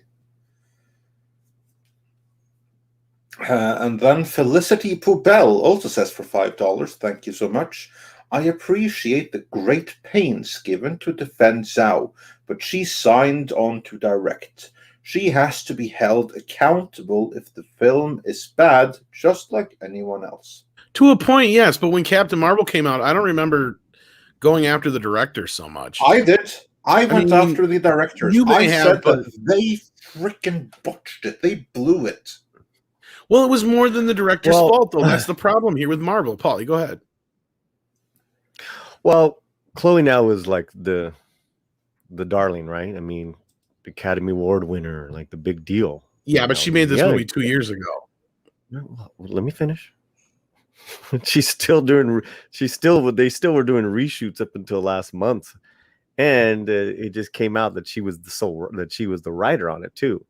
So she's heavily invested in this, and it is gonna fall on her shoulders. That's all I'm saying. Yeah, and what's also going to fall on her shoulders is also she did nothing wrong. She did nothing wrong in speaking out against China, because they deserve to be spoken out against. But I doubt that Marvel and Disney are going to see it that way when she just cost them the entire pandering that they did. That's why I think it's interesting. Like there's a lot of shit going on right there. Lack of better word, sorry. No, and on that point, I understand and I agree, but I don't remember going after any real directors in any of the Marvel situations because, and this is where I think it's important, because we do give Kevin Feige so much praise, Andre. I do feel like we do need to be a bit more of a critic when we do get. We have given him a lot of praise in the past when he deserved it. And it's been a while since the last time, because he doesn't deserve it so much anymore for what he's doing right now. And that's my point. We got to be able to not just praise the guy. We got to be able to hold him accountable for things like Captain Marvel. Yeah, now is the time to hold him accountable. And that's what I said before. I mean, he is the one who's most to blame for this, probably. And even though I've made the point that there is a roster of great directors, right? Edgar Wright, Coogler, Chloe. But that's the thing is, they got to be able to work in the Marvel mold. Well, the other thing I was just going to say was that you don't see them coming back and directing the second or third ones. They'll executive produce. Some do. And again, I think you're right. I think that's the point that I was going to kind of get to as well, Paulie, is a lot of these directors learn that when they get on board with these things, they're not making their movies. They're making a Marvel movie for Kevin Feige, and he's the boss. And we brought it up before that it is like basically he's like a showrunner, and Script, who has brought this up too. A show isn't directed like a movie. Mm-hmm. The director is just kind of like somebody who comes in there and just makes sure everything is done the way that the story group is more of a director than the director is, as far as like the direction of the entire show or the character plots go. The director for a TV show is just brought in to kind of work with the actors and make sure that they get a good performance out of them, basically. And that's really what these directors are. And Andre, you know what I'm saying? Because a lot of them have complained that they don't even get to direct the action sequences. And that's the other thing I've heard, is a lot of this stuff is pre-done for a lot of them when they come in. Of course. All they do is work with the actors. Yeah.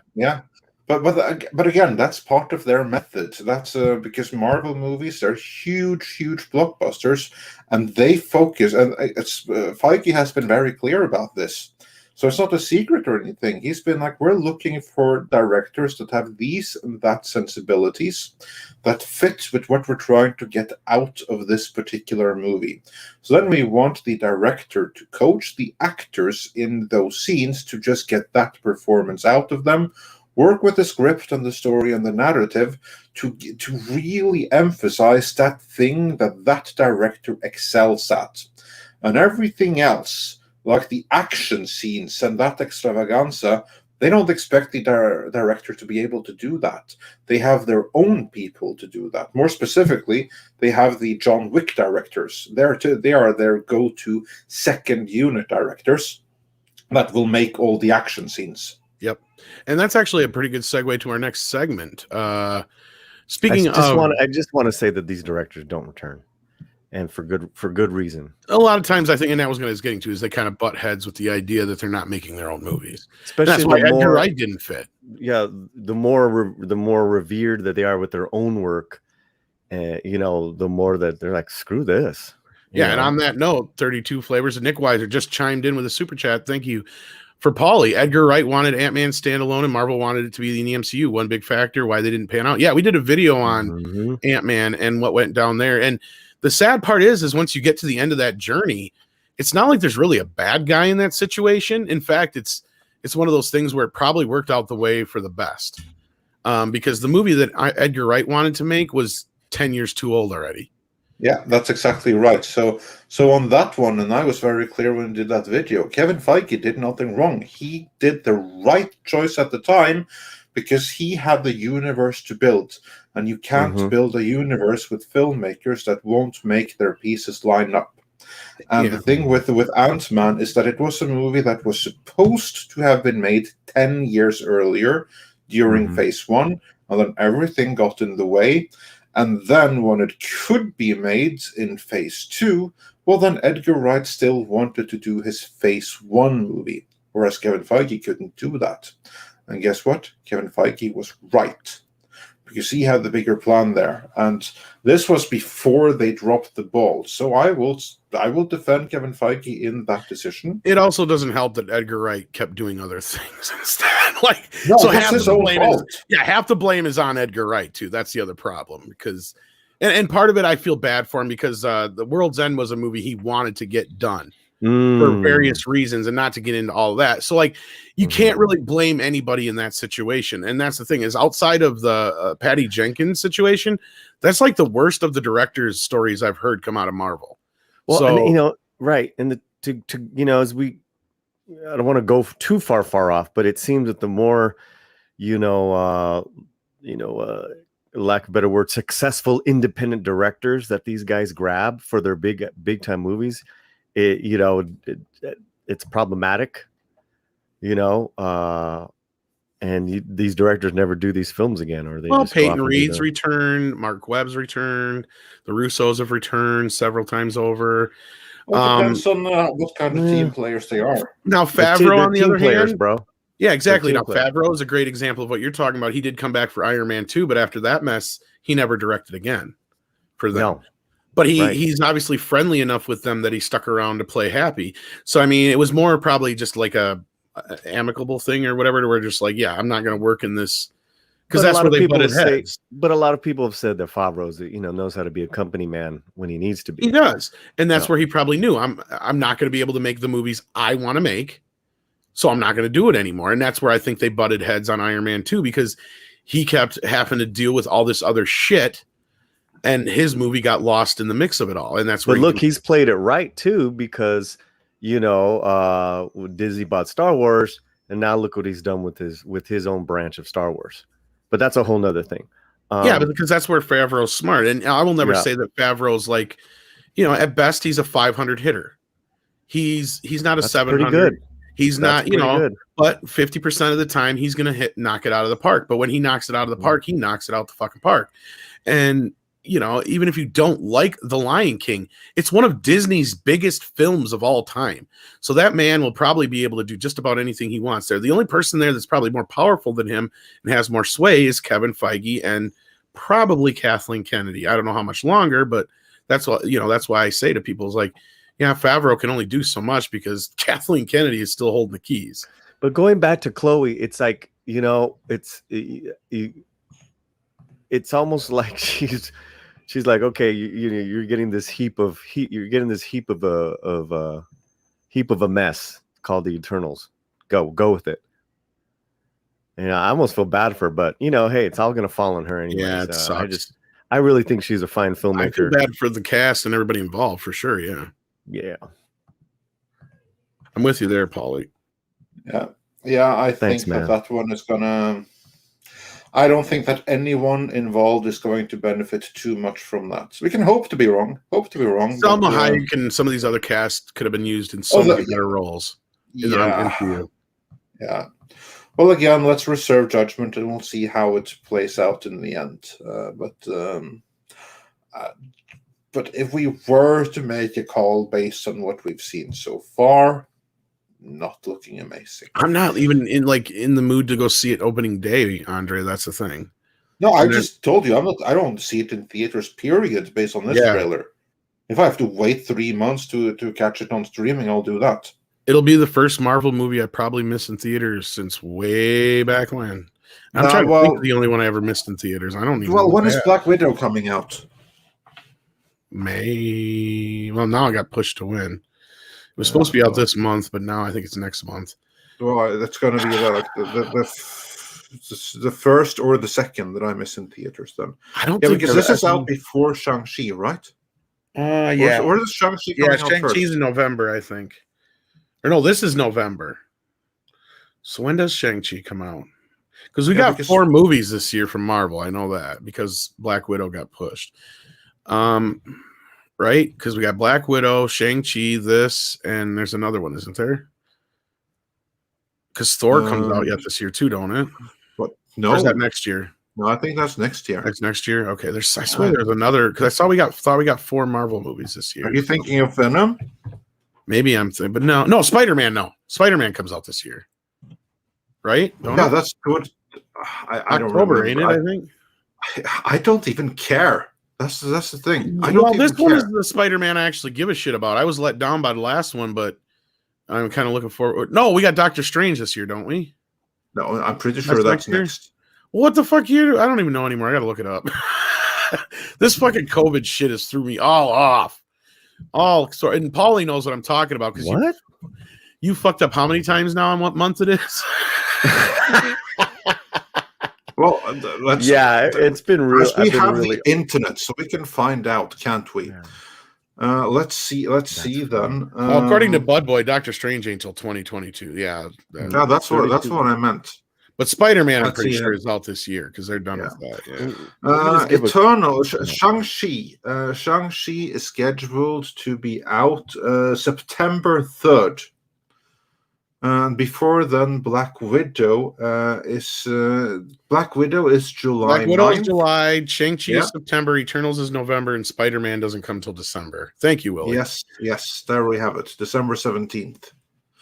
And then after that, it's Doctor Strange, a movie I was more excited for before learning that it was rewritten in the aftermath of WandaVision. And then after that, it's Thor, Love and Thunder. That's May of next year. And then Black Panther, Wakanda Forever is July 8th next year. And The Marvels is November next year. And then we have Ant-Man and the Wasp Quantumania, which honestly is beginning to sound like the most fun so far. That's in February of 2023. In other words, we have a rough year ahead of us where Marvel movies are concerned. Not because they're not coming, but because they're coming and they just don't seem interesting, if you ask me. Yeah, and they're going to be competing with some heavy hitters over at DC. This is not good for them. Yeah, this might be the time. Of course, DC have their own problems. They have their own problems, but this could be their chance to shine.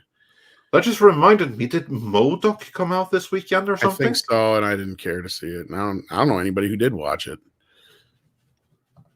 I have to check that out. I have to see at least one episode for the heck of it. Maybe it's fun. You never know. Ollie, you were going to say something or no?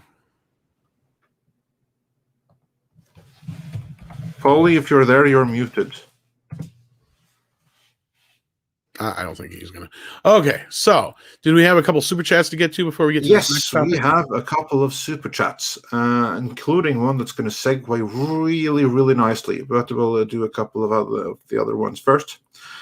Let's see, back to where we were. Yes, here we are. Drew with Comics Elite says 13 Hours is Bay's best film. I don't know that I've seen that one. That's a true story one, isn't it? If I remember right. I'm sorry. Did you ask me a question? We did before, but we're past so that. sorry. We forgot what it was, so it wasn't a big deal. Okay, sorry about that. 13 Hours, The Secret Soldiers of Benghazi. I actually haven't seen that was a true story, I believe. Yeah, probably. I mean, he does like true crime stories really well. Same with that bodybuilder thing with Mark Wahlberg. That was also really I avoided that one, but enough people have told me that it's good that I might. It's awesome. I loved it. Yeah. And I mean, it's not that I hate Michael Bay. It's just the motherfucker has destroyed some of my favorite things in life, and I just. But this was a really cool movie, so I recommend that one. Just, I mean, like Nightmare on Elm Street and Ninja Turtles are two of my jams, and motherfucker fucked them both up. Moving on, Hypergiver 2 says, I have more anticipation for the Axel Brown parody.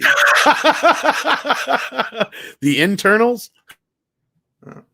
And Joe Pat87 says, the Eternals trailer made me long for Uatu, like how Agatha all along really wanted for Mephisto, or a Doctor Strange, FTM. Yeah, like the thing, they give like a taste, but it only makes you want like more and something different. And Hurin the Steadfast says, for 10 Canadian dollars, thank you so much. One of my favorite movie moments was in Con Air, and Steve Buscemi didn't kill and eat the little girl.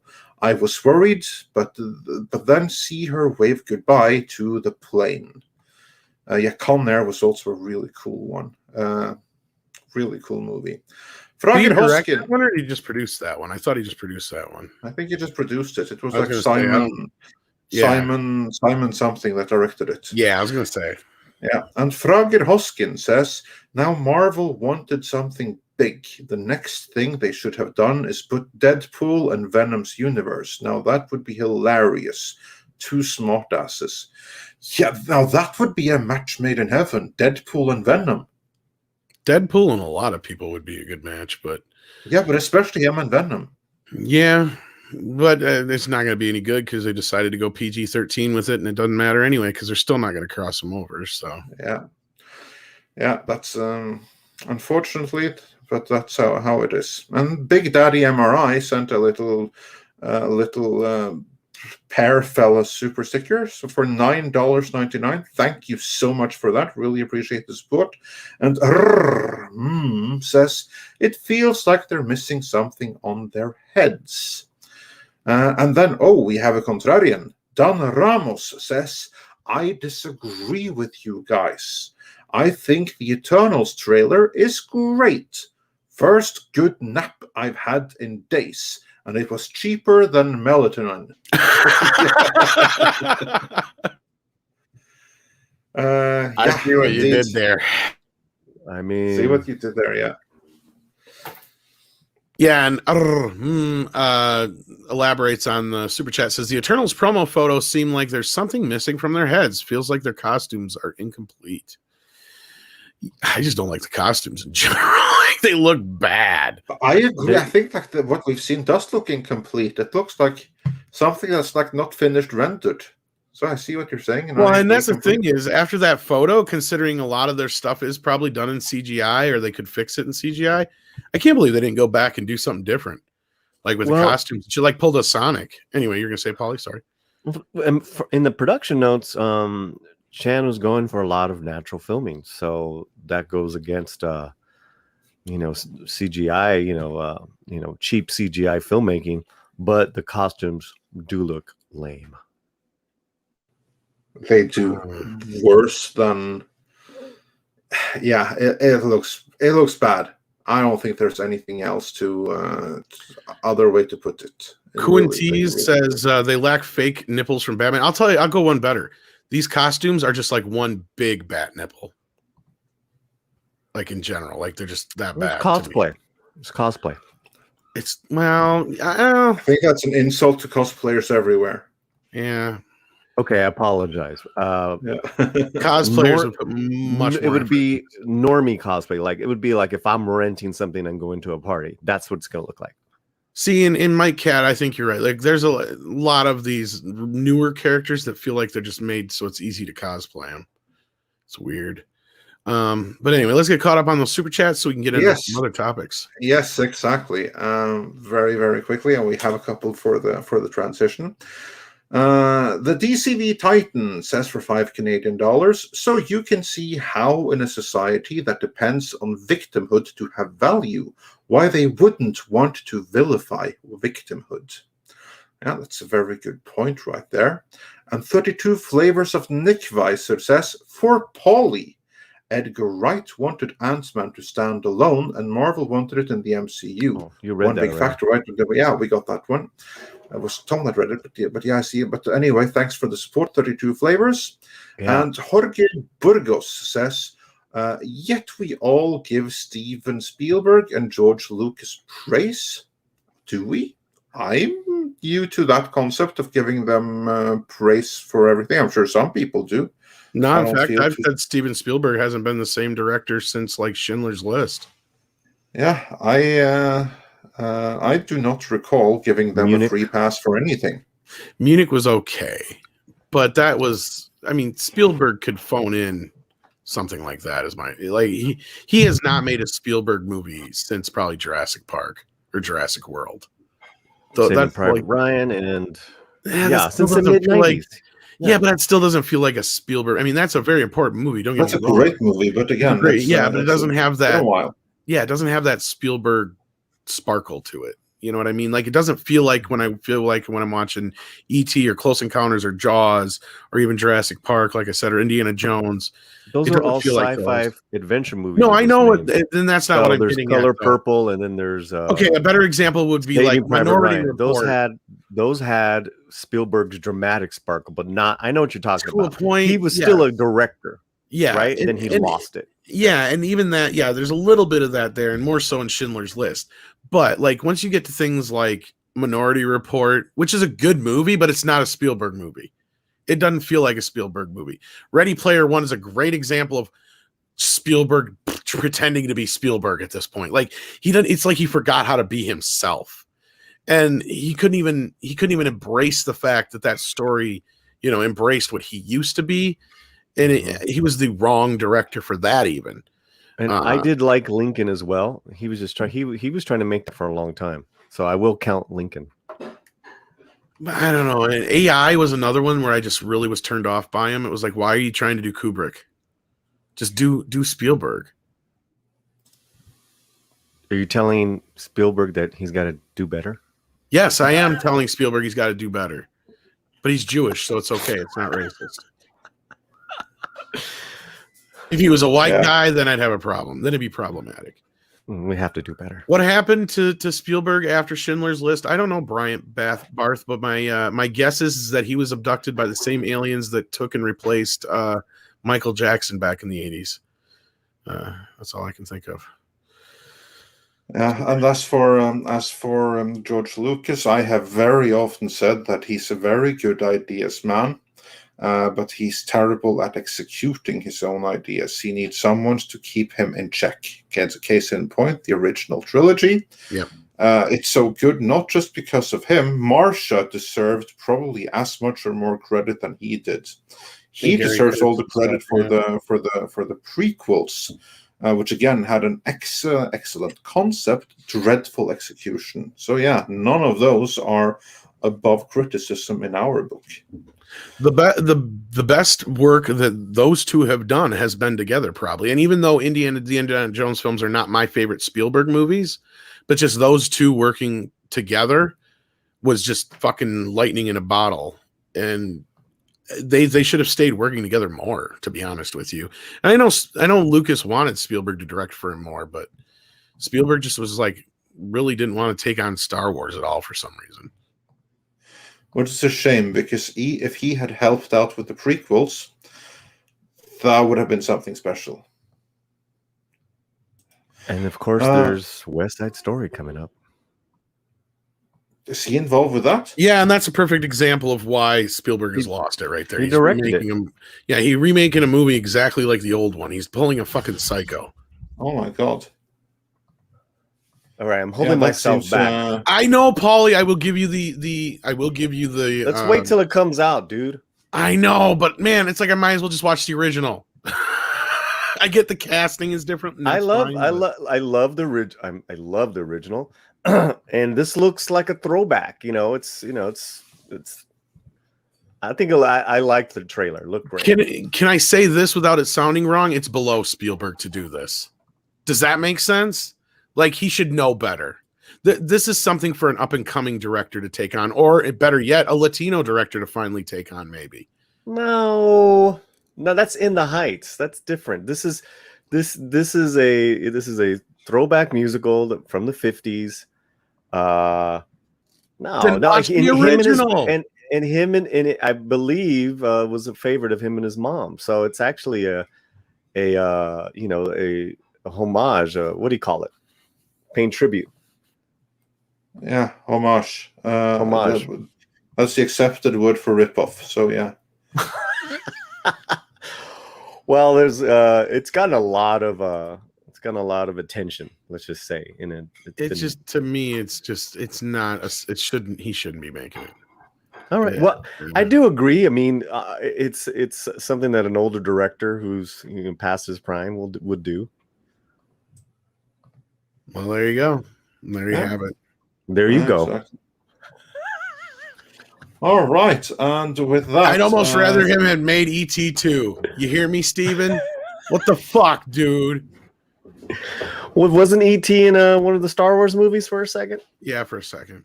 That was pretty cool. Yeah, that was pretty cool. Yeah, it was also pretty cool when Uncle Scrooge was in the Indiana Jones movie. But then Hypergiver 2 says, so who's excited for Henry Cavill playing Connor MacLeod in the new Highlander reboot? Who do you think will be the Kurgan? Well, has it been confirmed that he is playing the lead? No, it has not.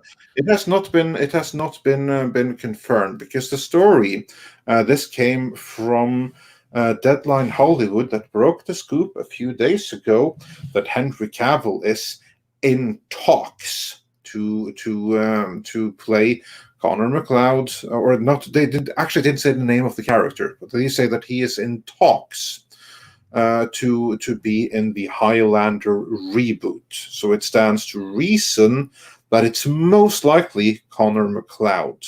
Most likely, although it could be the other guy. We don't know for certain. We don't know for certain.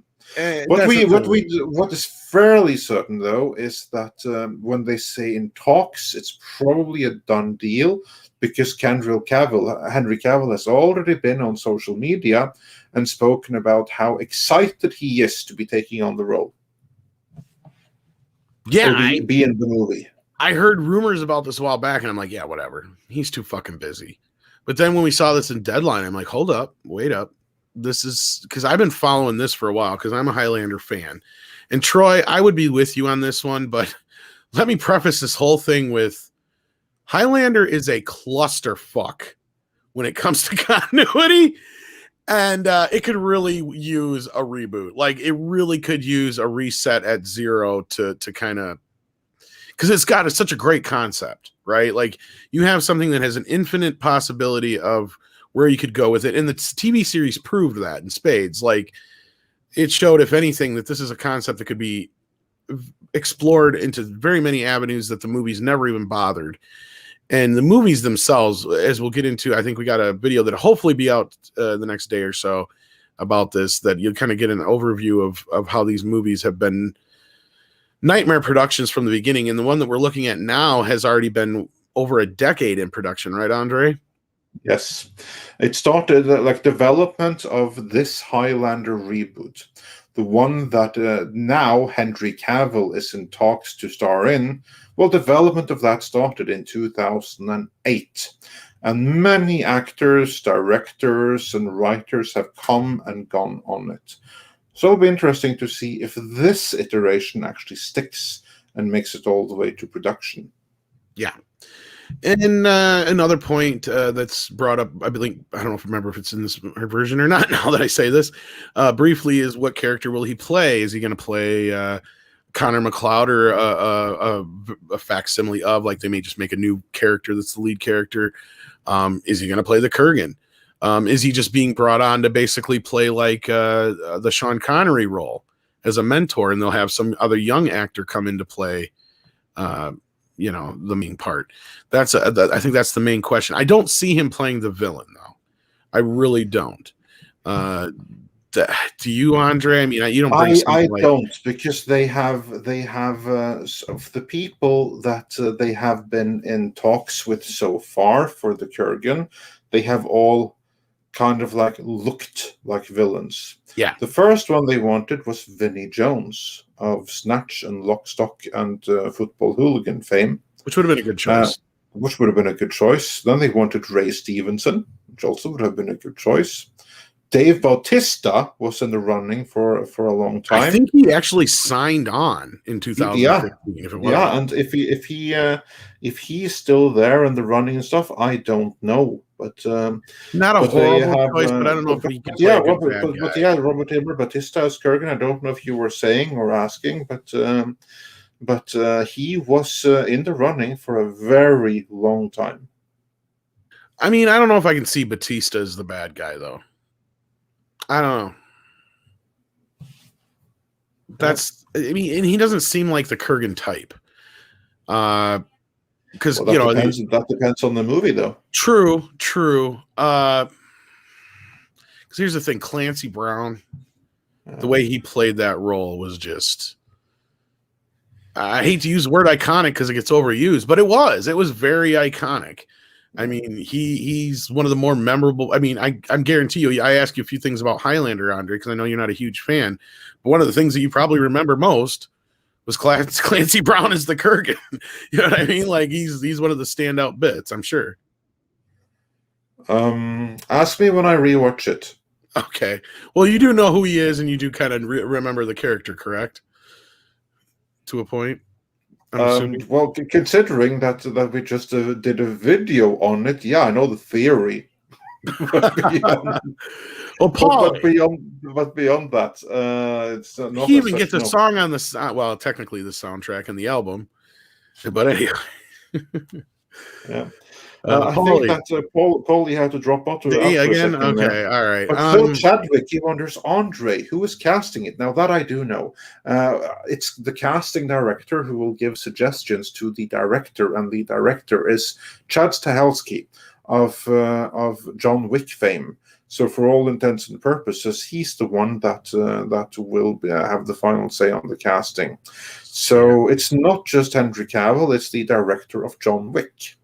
Again, that's a duo that I would much rather have seen involved with Conan myself. Like because as you all know, or as many of you know, Henry Cavill is my preferred choice for Conan. He's like my fantasy casting, and every time I see him announced for a new thing, I'm like, oh, damn it, that's going to be in the way of him being Conan. Here's my point where I step in and call you out, because as far as I know, you haven't seen any of the sequels, and you barely remember the original Highlander. You're Correct. Not a fan. And here's the thing: is I cannot believe you're not a Highlander fan, at least for the films, because basically all Highlander is if Conan just lived on forever. Well, maybe I'll be a fan when I rewatch it. It's like that's really what it is. It's like you have basically all these guys that are a bunch of Conans that live forever. Well, here's the thing: when I saw Highlander, the first one, I wasn't a Conan fan then. Well, that may be because like it has all the hallmarks. That's when I was like kind of I'm like, how do you not know this shit, Andre? This has all the hallmarks of the things that we love. I mean, but I haven't seen it since I was a kid, and when I saw it, I was too young to appreciate it, so I have to rewatch it. Oh yeah. The first film is definitely not for kids. Yeah, Mecca's like, whoa, Andre. Andre is a hater. Oh, you're gonna call that. No, Andre just hasn't seen absolutely everything. Well, that's So what yeah, I need to got to get get on put that. on the list. Even though you remember you have seen it, I still think we could put an asterisk. I have to. It's been so long since I saw it that it doesn't count anymore. That original one, man, that is one of my movies. Like, it's one of those movies like Jaws and Goodfellas. Like, if I come across it and it's don't matter where it is in the movie, I'm stuck watching the rest of it. It doesn't. It just I can't stop. It is what it is. Yeah. You know, just one of those movies. I will watch it over and over and over and over and over again. Now, that, of course, is now Paulie's back. How do you feel about Highlander? First of all, now, pendejo. Man, I just love Tom Connery saying pendejo. Oh, remember in the first one? Oh, Andre didn't see it. He played a Spaniard. Right? Yeah. And he said he plays a fucking Spaniard. Right. So when I was little growing up, you just like were like, anything in the films where it's like you kind of like were familiar with whether it was Sean Connery saying pendejo or Sam Elliott saying mijo in Roadhouse, you're like, oh, that's cool. Henry Cavill. Yeah. Love him to death. We need to give him a great movie, man. He deserves it. He deserves a good movie, a good project. Please. Who's with me? I'm with you, and I think this might be it. What are you talking about? Highlander's like, I mean, it's kind of been dead for a while, hasn't it? No, I think it's under. But here's the thing with Highlander, and this is kind of what I was getting to because you probably missed some of this when you were gone. Was we were working on this recent video, as I kept saying, Andre's like this series has been cursed because it has so much potential, but it constantly has people working against it. Like no matter whatever is going on, this movie, the movies in the franchise just couldn't catch a fucking break outside the series. And I think that may be where they're headed with this because, as we know, Henry Cavill is very well known for making uteruses explode. And what's something that I kept bringing up, Andre, about the TV series of Highlander? You brought up that it has a very significant female following. Yes, because of that fucking TV series and Adrian Paul. So I wouldn't be surprised if they're going to kind of push this more in that direction, because they also had one point, I don't know how involved they are anymore, because they did bring on a new writer, as Andre dug up as well, but there was one of the original series writers involved in this at one point. So I'm having a feeling they're going to kind of lean more towards that direction than they are kind of the original film, which I'm not so happy about. But at the same time, it just goes to show what we've been saying. And as long as they do this right, it's going to prove our point. And that is that women will go to see man action movies. You know what I mean? And if they do this like one of those kind of films, I think it'll work. Someone said in the chat, Antonio Banderas for Connery's role. That would be fun. Or even the Kurgan. You know who else would be really good for the Kurgan? Would be Benicio del Toro. For the Kurgan? Fuck yes, he can play a dark ass one, man. I mean, he's a little past his prime, Benicio. Is he? He was just in The Last Jedi. He was fucking sucked in that movie, dude. It's not his fault. He is horrible. He was like barely recognizable as Benicio. There's a prime example of the wrong Tom actor Hardy, working with the wrong fucking director. Tom Hardy is too big for that role now. That's yeah. Well, I mean, the Clancy Brown energy. That's what we need, because Bill Murray. Bill Murray would be great. Yeah. But no, I mean, I think someone said, they're with me on getting Henry a great film, but not a remake. Okay, well, something original. I mean, Hollywood is out of original ideas, guys. Come on, we can already know that. Well, and this is again, and I reiterated before you got here. I'll say it again now, or I'll reiterate now. Yeah. This is one of those franchises I'm not opposed to them rebooting. Like, this thing has been through so much shit. And the continuity is all over the fucking place that it has a great potential. Like, you could make a great franchise out of this if they ever actually had a singular vision to kind of run with it, because all the films and stuff have always been interfered with behind the scenes. and they were just destroyed through the editing and all the politics bullshit with money. But, I mean, didn't you just back up what I initially said, that Highlander has been dead? It is dead, but it's not dead. Like, that's the thing, is it has potential. It could be revamped. It's not like one of those It's got a cult following. It does, right? but it's not big enough to where you couldn't revamp it without everybody losing their fucking minds. Right. And it's been a while. Mm-hmm. It's been a while, so it's not like, they're doing Spider-Man every 10 years. Yeah, no. I think that that the Highlander is probably kind of like where Battlestar Galactica was in 2003. It was a property that, it had its fans, but at the same time, a new take is something that could be seen as very exciting. And with the right people in front and behind the camera, it could take it to a height that the original never was. Right. Because the Highlander was never a huge thing. I mean, no Highlander movie was ever like a certified box office hit. The best one did okay. The only reason, as Tom pointed out, is that the only reason the franchise even happened, because the first one, it underperformed in theaters big time.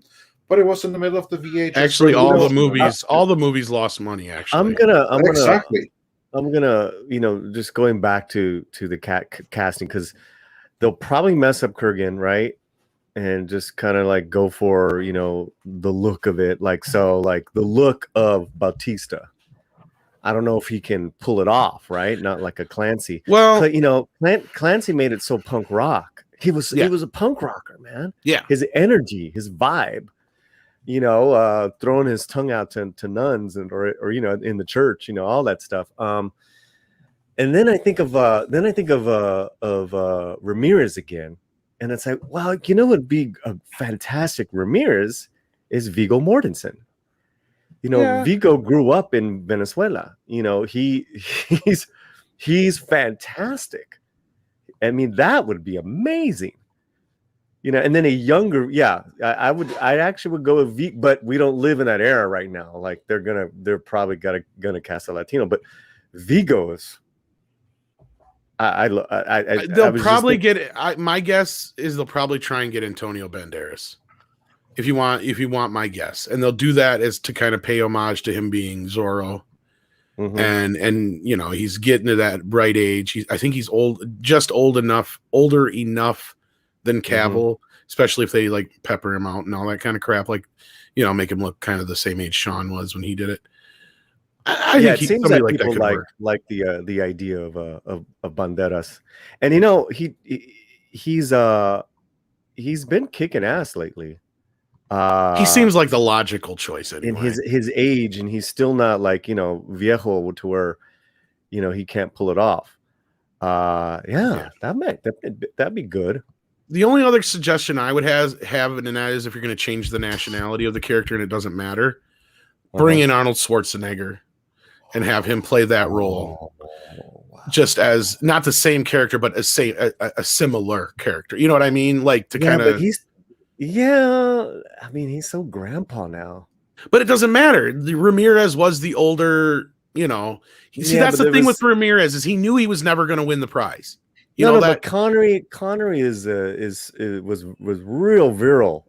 Like, yeah, he was. Like he was really, really, really rugged, man, and he was wonderful. Like just you believed that he could still fight. But I think Banderas has that still. I don't know if Arnold might be a little too grandpa. I think he could pull it off, but I mean, and I had this thought too, Quantities, as Arnold for Kurgan, but I think he's too old for Kurgan. But I think he could fit the role as the mentor, and that's the point because he doesn't have a shit ton to do. He just has to be there, yeah. Because that was whole Ramirez's whole thing is he knew he was too old when he became an immortal to really win the prize. So he kind of that's why he was. Yeah, that's nice. That's a nice choice. That's not a bad choice either. But then you're going way too. I don't know. I mean, I like the idea. Yeah, go ahead. Sorry. No. Then you're going back to like they'll never cast unless they change the name, and then you'll get shit from the. I was gonna say they'll accuse him of whitewashing for sure. Right. No, I think Cavill, and Banderas. Then what you could do with Kurgan is cast an unknown. like a real, like do a great casting, do a great search for a Clancy Brown type and not get a name. Because like you said, you know, like Tom Hardy is just too big. Can do this all. In our research, I mean, Andre, I don't know if you want to back me up on this or not, but there's a good chance that Batista's still going to play this part. Even though he signed on like 5 years ago, it's still a chance. Yeah, but here's like the thing: you have that so often where actors it's a movie that's in development hell, and they initially signed on 10 years earlier, and then suddenly it happens, and maybe they won't be in the same role as they originally were, but they still take it on. I would not count perfect out case in Batista point at is all. Lex Luthor with Kevin Spacey. He was signed on for Superman Lives, and he didn't end up doing the part until Superman Returns. So he got paid twice to play the same role, only once. I just know, you know, do it one time. There's some great ideas in the chat. I just think right now in this day and age, they're not gonna, unless they change the name, unless they change Ramirez, they're gonna cast a Latino. That's just where, and you know, for better or for worse. Banderas is the perfect choice because of Zorro. Like I said, perfect age. Plus, he's attainable. He's not like this actor like Tom Cruise. That's who they originally wanted for the part, mind you. That's you know going to cost them a fortune. Because that's where all the money went for the first movie with Sean Connery. I think he got paid like $2 million or some shit like that. That's time, or $1 million something.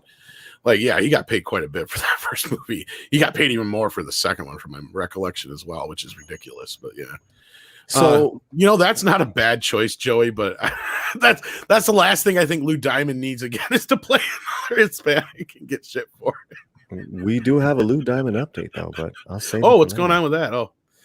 Well, save that. Okay. No, I think someone's saying Ramirez was Egyptian. He's supposed to be originally, yeah. I mean, then it just goes down. I mean, they changed a lot of shit in that original script too that we didn't even get into. Well, we're going to probably get into in a retrospective at some point, but right. I think the point I was trying to make with Batista is we haven't heard of anybody else being up for the role. Well, we haven't heard of anyone since him, at least. That's what I'm saying. Before, but not since. And so I would not be surprised if he is still on their shortlist.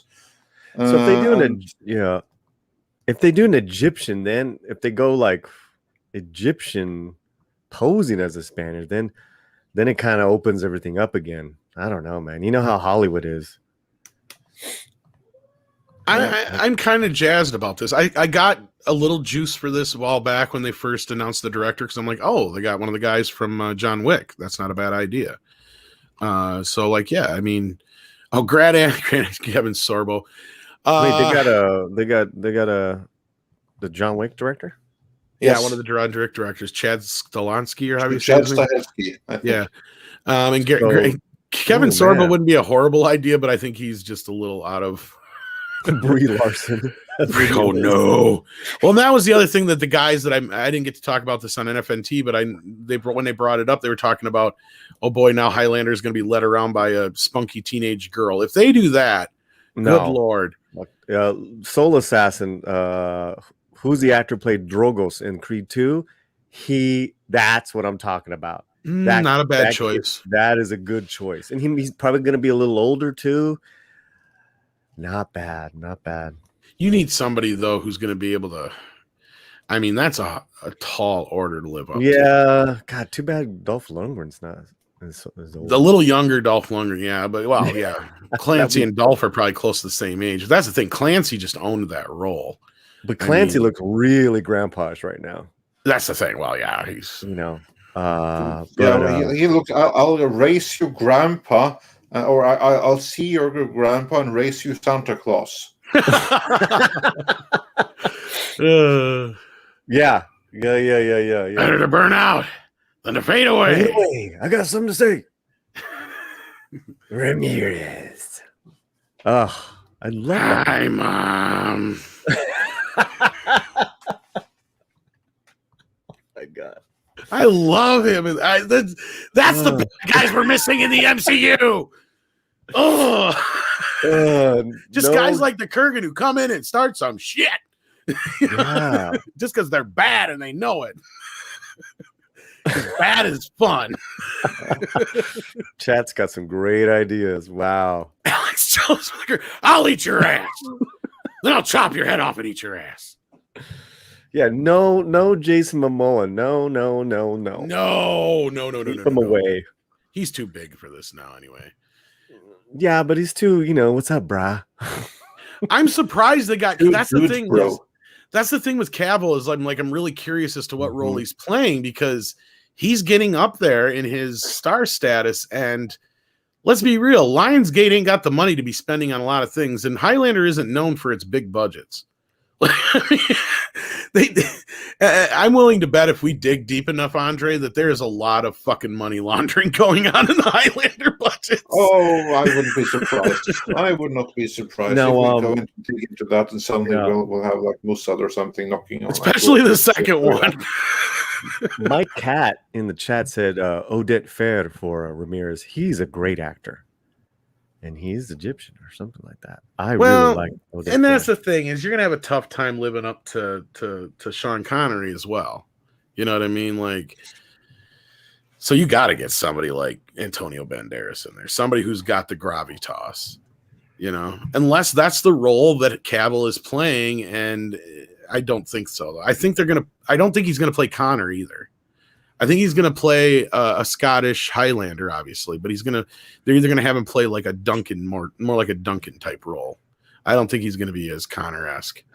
Yeah, he's got that suave kind of thing going for him. Back to the Ramirez character, people in the chat, the thing is that he's he's got a little, he's speaking a little Spanish in it, and he's claiming Spain. So, with again today's Hollywood. I don't know. What do you guys think out there? Because I know Duncan MacLeod is actually more well known because of the series. Because the series was huge overseas compared to here in the U.S. I mean, it was big here, but it was huge overseas. And I tried to find out for sure, but somebody out there, if you know this, I'm curious. Did they show that show uncut overseas? Because I've seen versions of it that have titties in it, and I know they didn't have no titties when they showed it here on TV. Yay, boobs. That or they just did like an unrated version for the home videos or something, because I'm like, wait a minute, I don't remember boobs. Because that first few episodes of the series are pretty much in line with the first movie. So as far as anyway.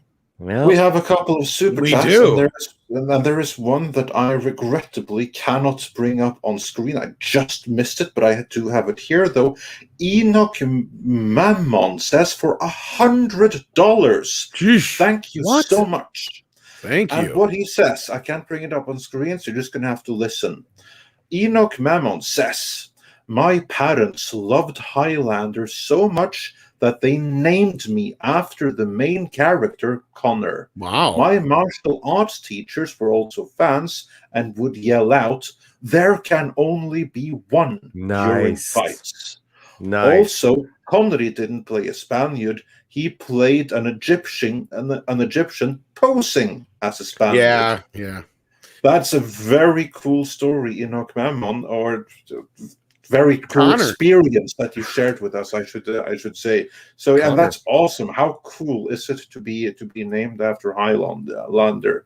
That's cool. Awesome, and thank you so much. And Adam for Wolford, the $100 super chat. No, and thank you, and you're absolutely right. So when they do that, if they go more Egyptian, then because again, it's going to go. Odds are of a white man playing that role are slim to none. Yeah, that's all I'm saying. It's like whether it's going to be an Egyptian or who they might go with then. He who I don't remember the actor's name, but he who played Jafar in the Aladdin remake. Oh no! Yeah, well, he was good. Okay, I'll be right back. Hold on, guys. All right, no problem. And yeah, Adam Wolford, thanks for confirming this for me. I figured that much. But yes, thank you so much, Connor, or should I say Enoch Mammon, if I could say it right. Your other name's easier to say, sorry.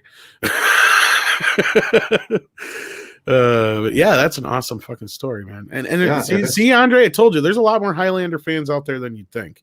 Yeah. No, I'm sure. Just because I'm not one of them doesn't mean they don't exist. I'm curious if I gotta think Critical Drinker's got to be one, and if he is a fan, we should make you watch it, and then we should bring him on to discuss it because. Oh yeah, sure. That would be awesome. Because not only that, Highlander is like right in Midnight's Edge's purview. Like, I mean, it fits right in our, Anyway, I'm back. Oh, Phallus Plane. This is not a horrible idea. But again, another actor who's probably way for too those big that for the don't role. see, my countryman Powder's Plane suggests Keanu Reeves as the Kurgan. I could see him doing it, but again, an actor who has way too much fame for Lionsgate to be able to afford to bring in the role. Well, going back to the director and the 8711 fight choreography team that he created. They're very action minded as far as with their actors, as far as them being able to pull that stuff off. So that's going to be interesting. Yeah. There's an actor, Daniel Bernhard, who choreographs a lot of these movies. He's got a great look. He was in a Matrix and a couple other films. So they know what they're doing with as far as making great action films with the right fight choreography. 8711 stunt team, and that's Chad's company. That's cool. Yeah, that's what got me excited when he was first brought in as a director, because I'm like, oh, now they got somebody on board who can actually handle this. Because before they had Justin Lin, I was like, yeah, okay. And then I can't even remember the guy they had before, Nicholas Troyer or whatever. I can't remember what the hell he had done. I'm just like, whatever. Yeah, it was like Snowman and Huntsman. Yeah, that's it. Yeah, the Huntsman movies. And I'm like, yeah, those were all right, I guess. But then when they said this Chad Stahelski or whatever was doing, I'm like, oh, now you're talking. Yeah. Now you're this by the way, he's the guy who does the action scenes for Marvel directors who don't know how to direct action. They go to Chad Stahelski. All those action scenes, that's him. Yeah, it's a complete team there. So even if it's not him per se, it's him and Bernhard. It's his system. So it's a system. Yeah. I mean, you have like the best of the best, and very often it's him, literally him. But then again, I was just gonna say that it kind of opens the door maybe for Keanu Reeves. But hey, go ahead. That's what I'm saying.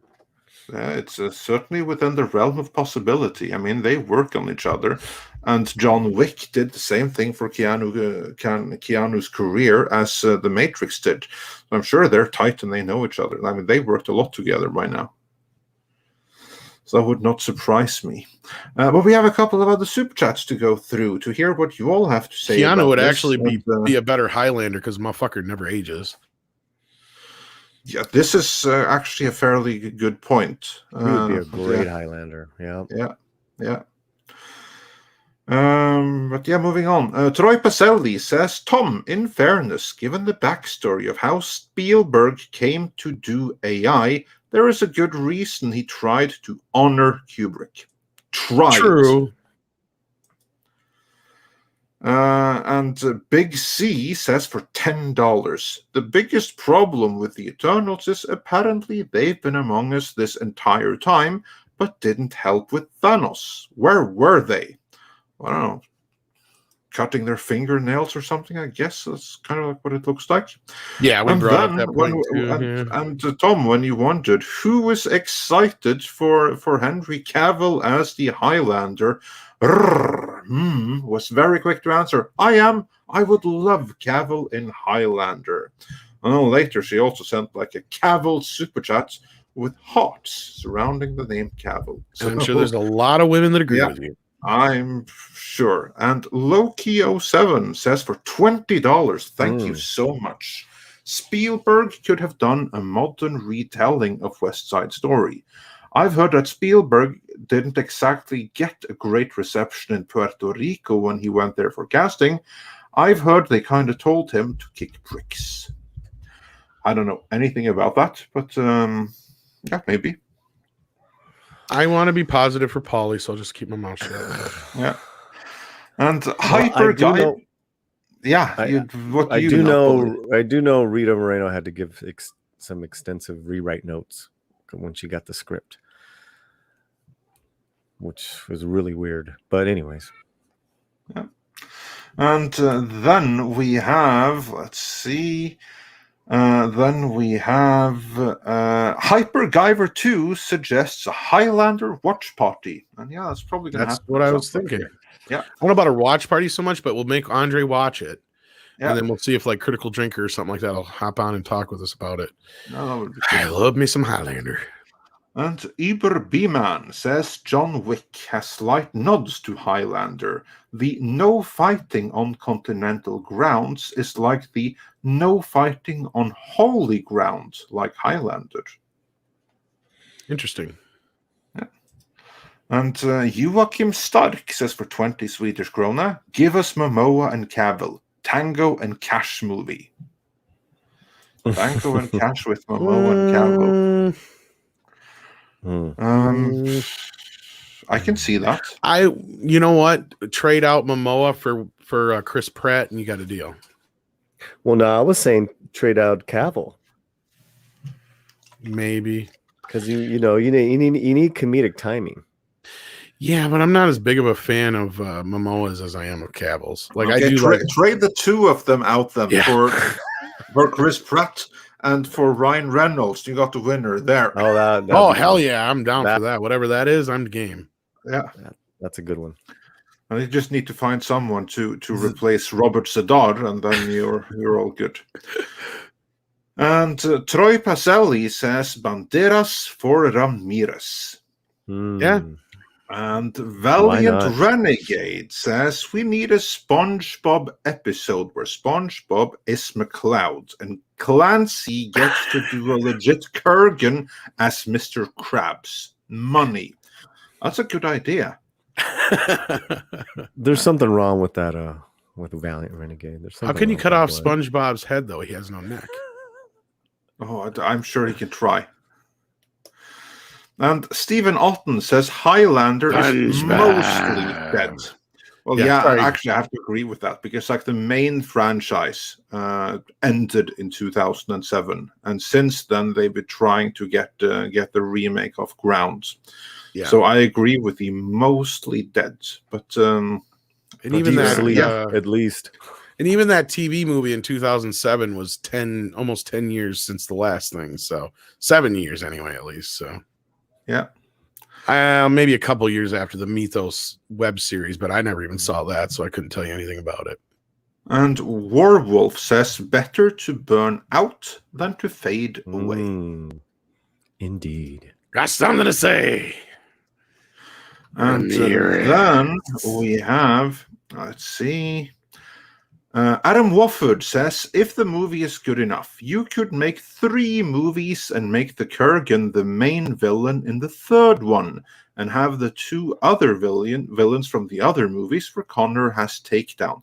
You know what? They're actually developing a trilogy, so you could be onto something. I would be surprised if they save the Kurgan as a Thanos level event for later on. Would not surprise me in the slightest. And that's the problem they kept running into after the first film is when you kind of put a finite ending on the first movie, it opens the door or closes the door and opens the door for problems. Because, that's where they had the whole idea with the second film of, let's make them aliens. It's like, oh, fuck.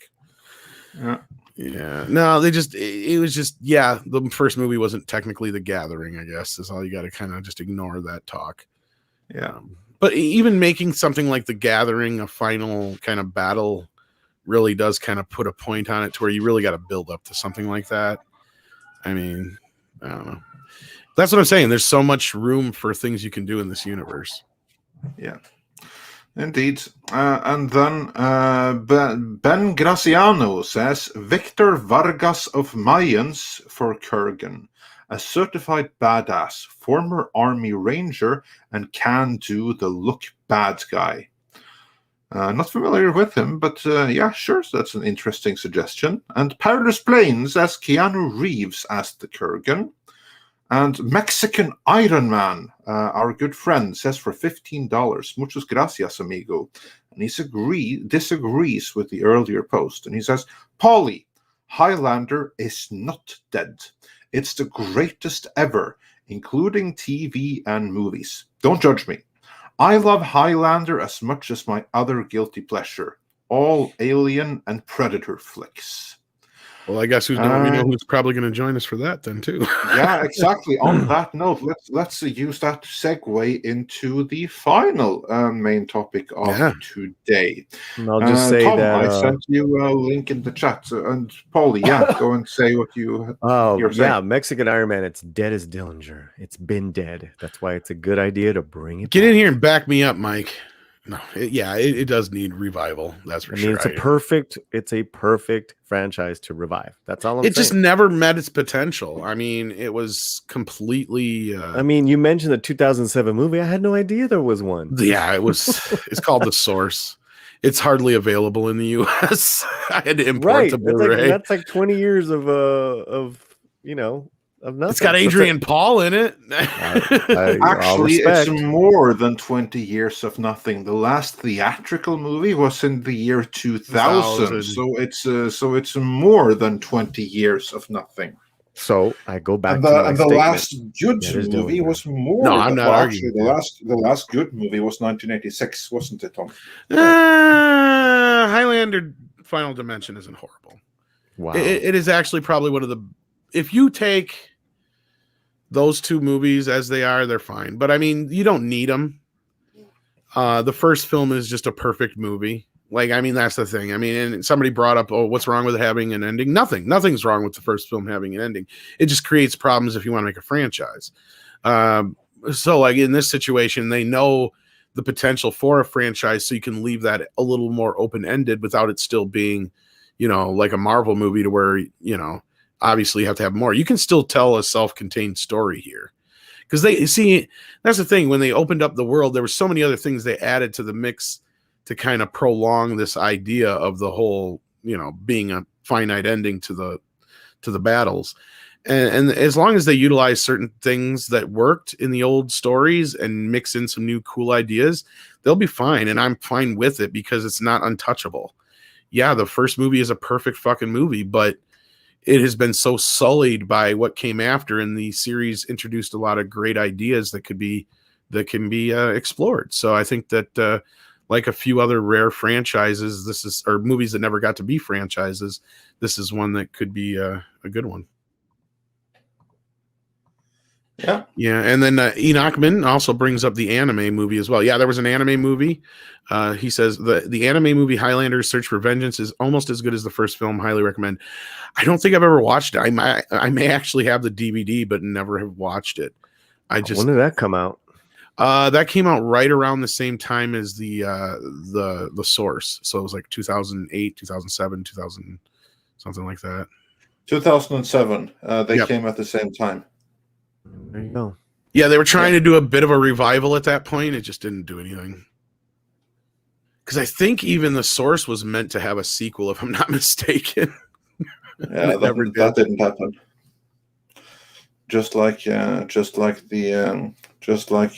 Death of the Incredible Hulk was also meant to have a sequel, but it ended right there. Well, that they actually ended the way they did on purpose because they knew it was coming. So yeah. Sadly, they knew they were going to be losing Bill Bixby. So yeah. And with that, let's head into the. Did next we get Werewolf topic. Super Chat? They were curious. Which one? We did Werewolf. Which one? Werewolf. Werewolf. Is that a recent one? I'm not sure. I'll do a check. Werewolf, you said. Yes. Okay. Because I don't recall. I do recognize the name, but I don't recall if we got the Werewolf. Yes, we got that one. Okay. Better to burn out than to fade away. We got that one. Yeah.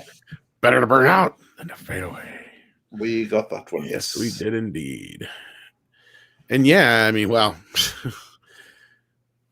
I don't think that I think that does kind of, the Highlanders franchise did burn out quickly, but it never faded away. There you go. How's that for your answer, Paulian, if it's dead? Yeah, and while we're on Highlander still, since we went right back to it, Master Clockwork says, just be thankful this isn't old Hollywood. they'd probably cast John Leguizamo as Ramirez. Oh shit! Paulie might like that though. I think Paulie's still BRB, but yeah. Then you have you got the one from Enoch Mamon, right, about the anime movie Highlander. Yep, we did.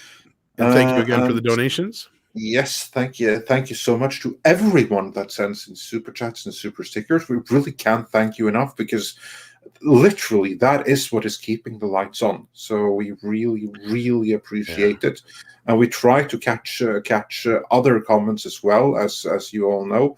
But that way they do stick out here, so that we definitely manage to catch them, although we try to catch other comments as well. Yeah. And then the fun one we have right now before next topic. Just David says for $10, thank you so much. Call back to Marvel villains. In the comics, the villains are used to mouth political points the creators want to vilify. Heroes act like villains. You may be glad they killed off the villains by now. Yeah, this is true. That's actually a very good point. When the creators themselves become deranged, and they infuse their own virtue signaling and politics into the stories. I mean, just look at what Ta-Nehisi Coates did with Red Skull. He made him into Jordan Peterson. That's actually a really good point. So the Red Skull in Marvel Comics right now is someone that will tell you, if you see a cat in the street, pet it. Clean your room. It's good for the cat, and it's better for you. Daniel, Henry looks more like Duncan, though. Yeah, that's kind of the point I was bringing up before too. And with that name, I'm gonna jump the gun and assume you may be a woman. That was another thing we pointed out, is that Highlander always did have a very high count as far as the female fan base, and mainly that was because of that TV series and Adrian Paul. Speaking of sexy men, though, ladies and gentlemen, the one, the only Mexican Iron Man. Hello. Hey, how's it going? Like last week.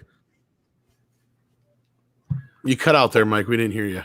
Oh, can you hear me now? How's that? Is that working out okay or not really? Little digitized, yeah, much but we better. can hear you. Okay. Let me know if it's not working out. I got a really nasty echo. Well, we don't have the echo. We have lots of background noise, but no echo. So as okay, hold on. I'm here to back up Tom and let him know he's the greatest analyst of film and characters of all time. I'll be right back. I don't know about that, but thank you, Mike. I appreciate it. I'm sure there's somebody who's much better than me, especially somebody like Critical Drinker. And you know what? I'm going to really butcher this name. Corleone Rogue? No, not as bad. Corellian Rogue. You know what? That's it. Corellian Rogue. I can't fucking read today. How about Christopher Lambert as Ramirez? I would be completely on board with that, and I would say that's brilliant. The problem is Christopher Lambert, I believe, is completely retired because he's blind, and he's got a lot of health issues. So I don't think he really works at all anymore. Now to have him in a cameo would be kind of cool, though, of some type. That would be really great. But last I knew, he's in pretty rough shape, sadly. Oh, that's a shame. Thundercats Ho says Big Finish released 2 seasons of Highlander audio stories voiced by actors about 10 years ago. Interesting. I had no idea. No idea myself either. This is something you need to check out on, Tom. I believe so.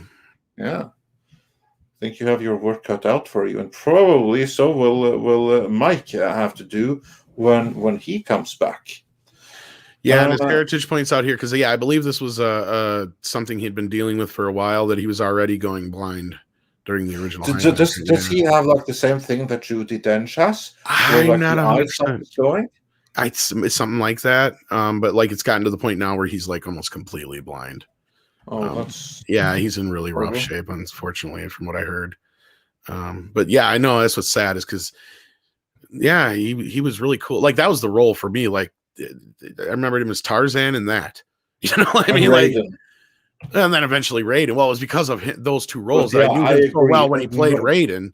Yeah, so, to me, he'll always be Greystoke Tarzan. That's my go-to role there. Absolutely. Which I actually picked up on Blu-ray not too long ago, but I haven't watched yet. I mean, I've seen it like, way back when, but You know what the sad part is? I think the last time I saw that, they showed it on TV and it had a shit ton of extended footage. I'll probably be like, where's all this shit I remember?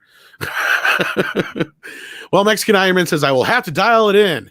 I'll make sure you sound really good here. When I have a hardwired net, gets installed next week. Tom, you're brilliant. Andre, welcome to the Highlander family. Polly, well... Boy, throwing some shade at Polly there. Yeah. I'm sorry. Who's got the 10-cent internet connection and who's on Midnight's Edge right now, pal? Thank you. Oh, he was for 10 seconds with his 10-cent internet. Oh, he'll be on more once he gets himself settled in. Mike's been moving, poor guy. So yeah. Yeah, and indeed, you can back him up, Tom. That's all right. You can back him up. I'm just saying. He's moving. I'm just saying. He threw the first shade. I'm throwing it back. I'm like, who's the one with the dime store with the dime internet connection, and who's on the show? Who's on the show? Who has a channel? Who has a channel? Posh as you, Polly. Who has two channels? Yeah, 2 channels. Who's got channels? Yeah, and you can get into the Mexican channel. I don't know how to get into it, and I can't even get into this channel.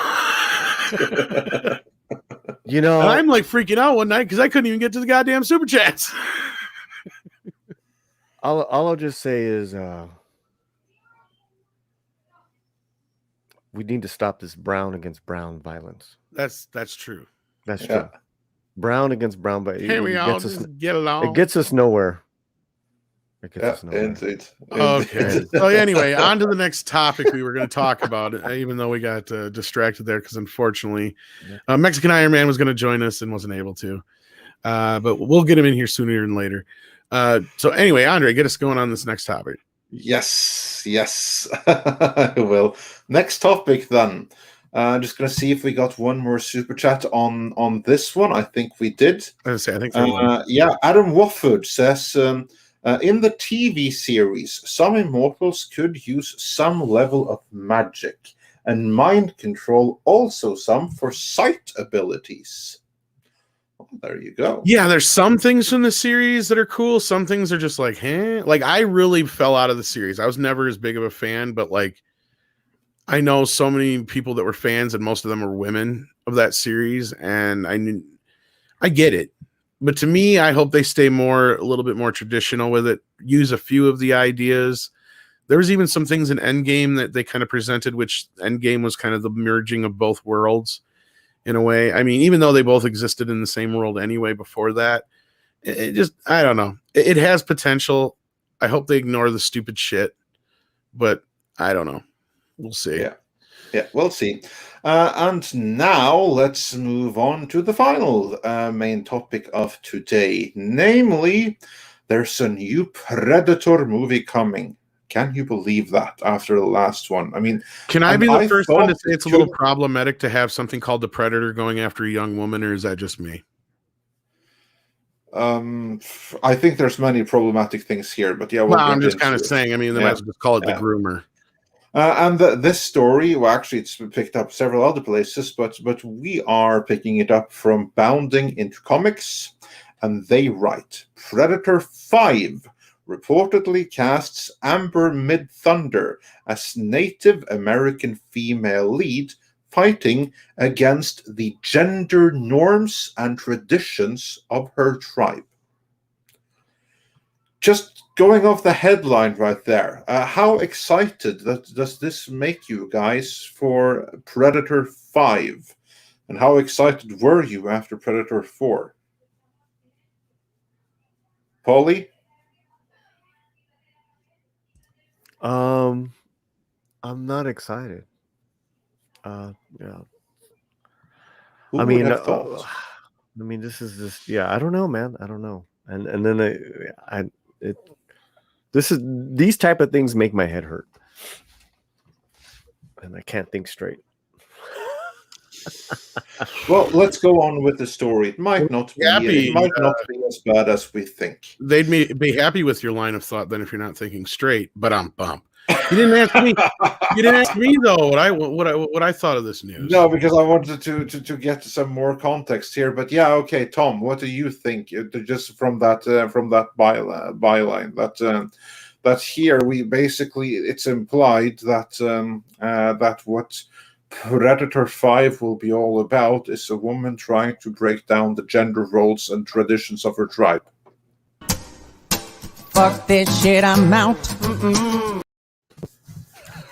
That's what I think. I could care less. I did not like the last one. It was a perfect trilogy. Leave it the fuck alone. It's done. It's over with. We're done. Get over it.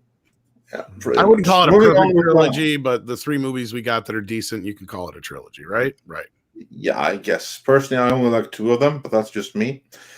But Predator, those 2 Predator 2, and are Predators. Yeah, no, Predator, the original and Predators. I like Predators. Oh, you don't like Apart from Predator 2, that's right, because you like No, the I don't comic like version Predator better. 2. I forgot about that, yeah. Yeah, the comic version is a million times better. So I read that first. I read the Dark Horse comics of Asphalt Jungle, I believe it's called, before I saw the movie Predator 2.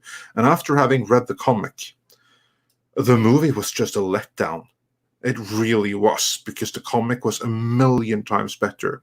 And this is what has frustrated me with both the Alien movies and the Predator movies in particular. Also the RoboCop and the Terminator movies, come to think of it. And that is that Dark Horse Comics, they had a comic book license for all of those. And they did a million times better on each and every single one of them than the later big screen movies would do. And that's so incredibly frustrating. But moving on with the story here. Amber Mid-Thunder, the Sioux tribe actress, best known for her roles as Kerry Loudermilk on FX's Legion and Rosa Ortejo on the CW's Roswell, New Mexico, has reportedly been cast as the gender norm and tribal tradition defying lead of Disney's upcoming entry into the Predator franchise. News of Mid-Thunder's casting was first revealed by Discussing Film, who announced on May 21st that sources close to the project had allegedly informed them that she will play the lead role in the film. Mid-Thunder's character is described by the entertainment news source as a Comanche woman who goes against the gender norms and traditions of her tribe to become a warrior. Okay, so it's about becoming a warrior, because so that's what they mean. Could have been something else. This news from Discussing Film, if true, would confirm an earlier scoop from Murphy's Multiverse, which similarly reported that the film would follow a Comanche woman who defies her culture's norms and decides to become a warrior.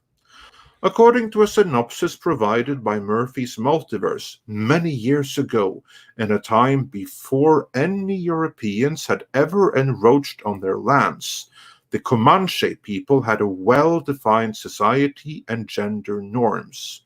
The new Predator film is the story of what happens when one young woman challenges the status quo to become a warrior.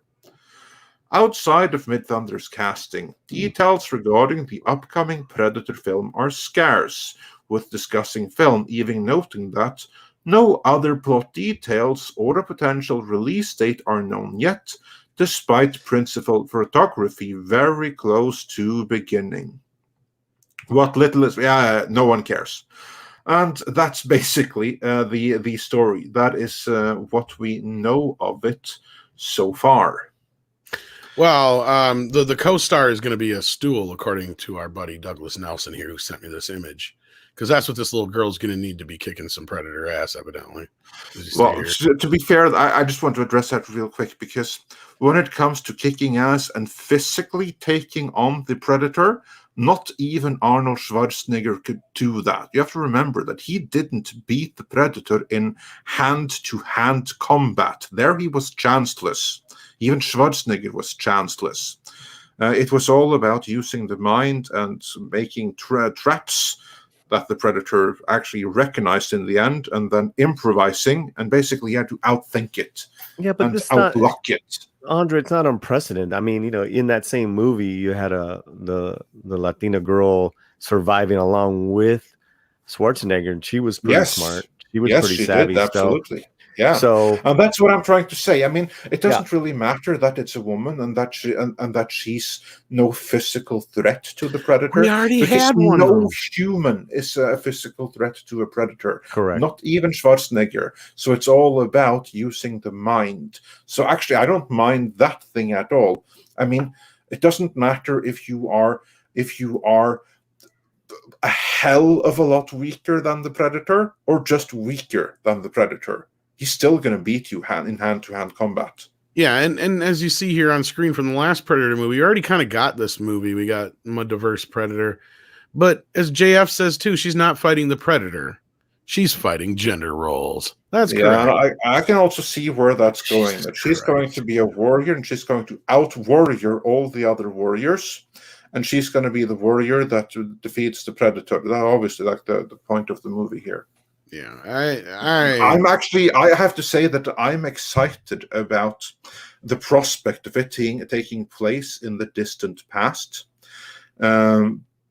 before any European incursions into the Americas. To me, that's actually a really, really cool concept, because remember, as Paulie just said, like the woman in the original movie, she knew what these things were, like not in detail, but she had stories that every few generations, these hunters from elsewhere would come, and it had been going on for as long as they could remember. They would come every few generations in really hot summers, they would take some of the men, and they would go off again. There's a prequel right there. I just don't care. That was a great performance too. Elpidia Carrillo in that. Yeah, she was really good. God, it was all those actors in that movie, and they were all diverse. Without, hey, we're diverse. Exactly. That's that's a kick-ass movie, man. Yeah. The story you just explained, though, Andre, at best to me sounds more like just kind of like more like a comic book prequel than a movie, though. Yeah, it does sound like Heather Anthos Predator. That's kind of like what it sounds like. Yeah, I just no, I'm out. I'm good. I've had my fill of Predator. I think I'm good. Yeah, the problem was that the last movie destroyed it so freaking badly that it actually killed the Predator brand for me, because the last one was just so incredibly bad. And I saw some good comments here that Liam McNeil says the Comanche didn't form until after European contact. Well, I do not know my Native American history all that well, but if that is true, that's an issue. And actually, I would be far more intrigued if they had if the Predator had gone up against the Mayans or the Incas, or even further back, and gone up against the what were they called again? The ones that predate those. The Olmecs? Thank you, Olmecs. Yeah, exactly. The Predators against Olmecs. How awesome would that not have been? I mean, yeah, there'd be all kinds of, there's all kinds of great civilizations from all over the world, like older, that are no longer exist. That would have been cool. Or the Aztecs. That would have been really cool. Well, as well. Aztecs were a warrior nation. That's how they were able to, I mean, that's why it would make perfect sense. They were a nation of warrior conquerors. The Comanche, who I got to look at my really quickly as far as the Comanche. There's Geronimo and there is Red Cloud, and Tecumseh. So it's like, okay, those were the greatest warriors that defied the U.S. government and had some victories for a while. All right, so those are the ones maybe, if she's from that bloodline. But I don't know anything about this project, so But yeah, you can go way back. I mean, if they want to get all SJW, they can go way back to the Toltec Aztec queen Xochitl, who reigned before the Aztecs did. I mean, there's examples, and then they're part myth, part reality, like Ragnar Lothbrok to Xochitl. I mean, but we're making movies here, so we don't have to be accurate, and play with those myths and those legends. Yeah, I agree. I would be much more interested in that than what we appear to be getting, because like, to me it's just like, well, it should be fair though that this is not actually an official synopsis, it's a leak.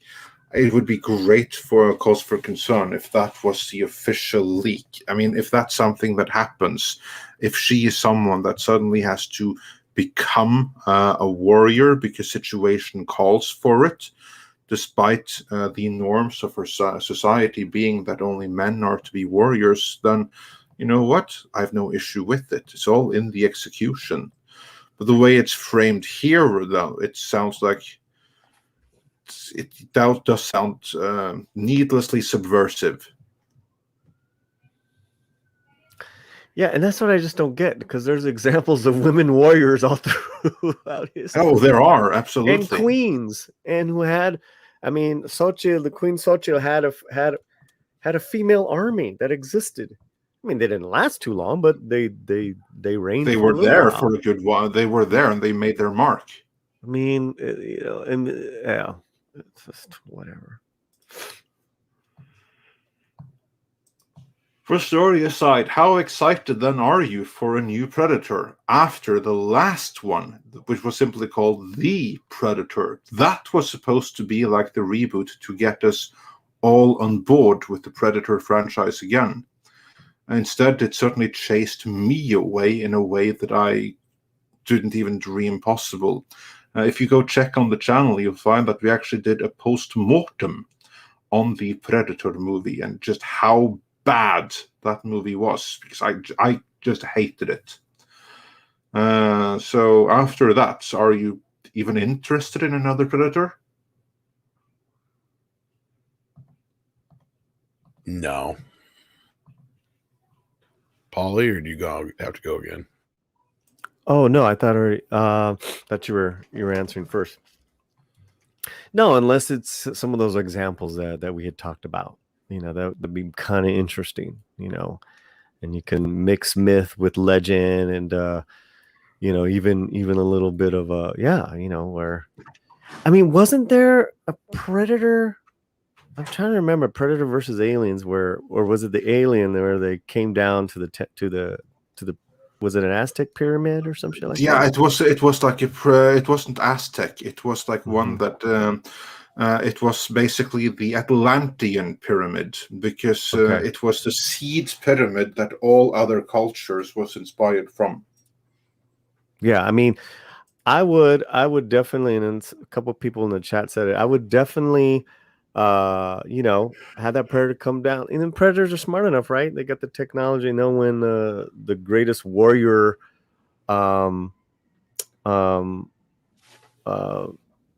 civilizations or tribes or whatever were at their height. Come at that point, whether it's a Comanches or or Aztecs or shit, even I don't know. I don't know, man. Yeah. I'm not excited. Yeah, no, I think very few are, and judging by the responses we've gotten in the chat. Stephen Otten says for $2, Disney Princess Predator, please fucking stop. And the DCV Titan says for $5 Canadian, we need an Alien versus Predator movie where it's a Catholic priest fighting a Mexican border jumper. That would be entertaining and politically relevant. Let's try to keep the politics out of the movie, certainly when it's that on the nose. Let's try for that. And Warwolf. I missed that. I was listening, but I missed the whole thing you read. Yeah. Yeah. Sometimes when you're too on the nose, it doesn't make for good exactly. cinema. It's This like, doesn't make good cinema. no, exactly, it doesn't. And Warwolf says for $5, Disney may not be able to make it since the original creator is legally reclaiming it, and Disney is fighting to keep it. Clownfish TV covered it. Yeah, I heard about that, because this would be like this rule that says that the original authors of a work can reclaim the copyright after 30 years or what have you not. I will say, if this is the direction they're going, yeah, go the original creators. Keep it away and keep their creation safe. I mean that unironically. Mr. Tickletrunk sent us a little Doki super sticker, and Platonic Guardian says, how about the Predator fights a Viking with Mr. H as the Norseman? I'd watch that. Actually, there is a movie kind of like that already. It's called Outlander, which is basically Predator versus Vikings. Check it out if you haven't seen it. Very cool movie. And Black Lotus 30 says for $5 make no sense. Predators are hunting. They go for the most dangerous prey. A predator killing a weak prey are called bad blood and bring dishonor. So I guess that this woman warrior will just have to prove that she's extra fierce. And Mexican Iron Man says Columbus was 1492 and Comanches approximately 1685 to 1670. I'm guessing you must have meant either 1465 or 1565, 1485 or 1585 to 1670. But yeah, that's in other words, Disney messed up there already by predating the Comanches. Nice going there.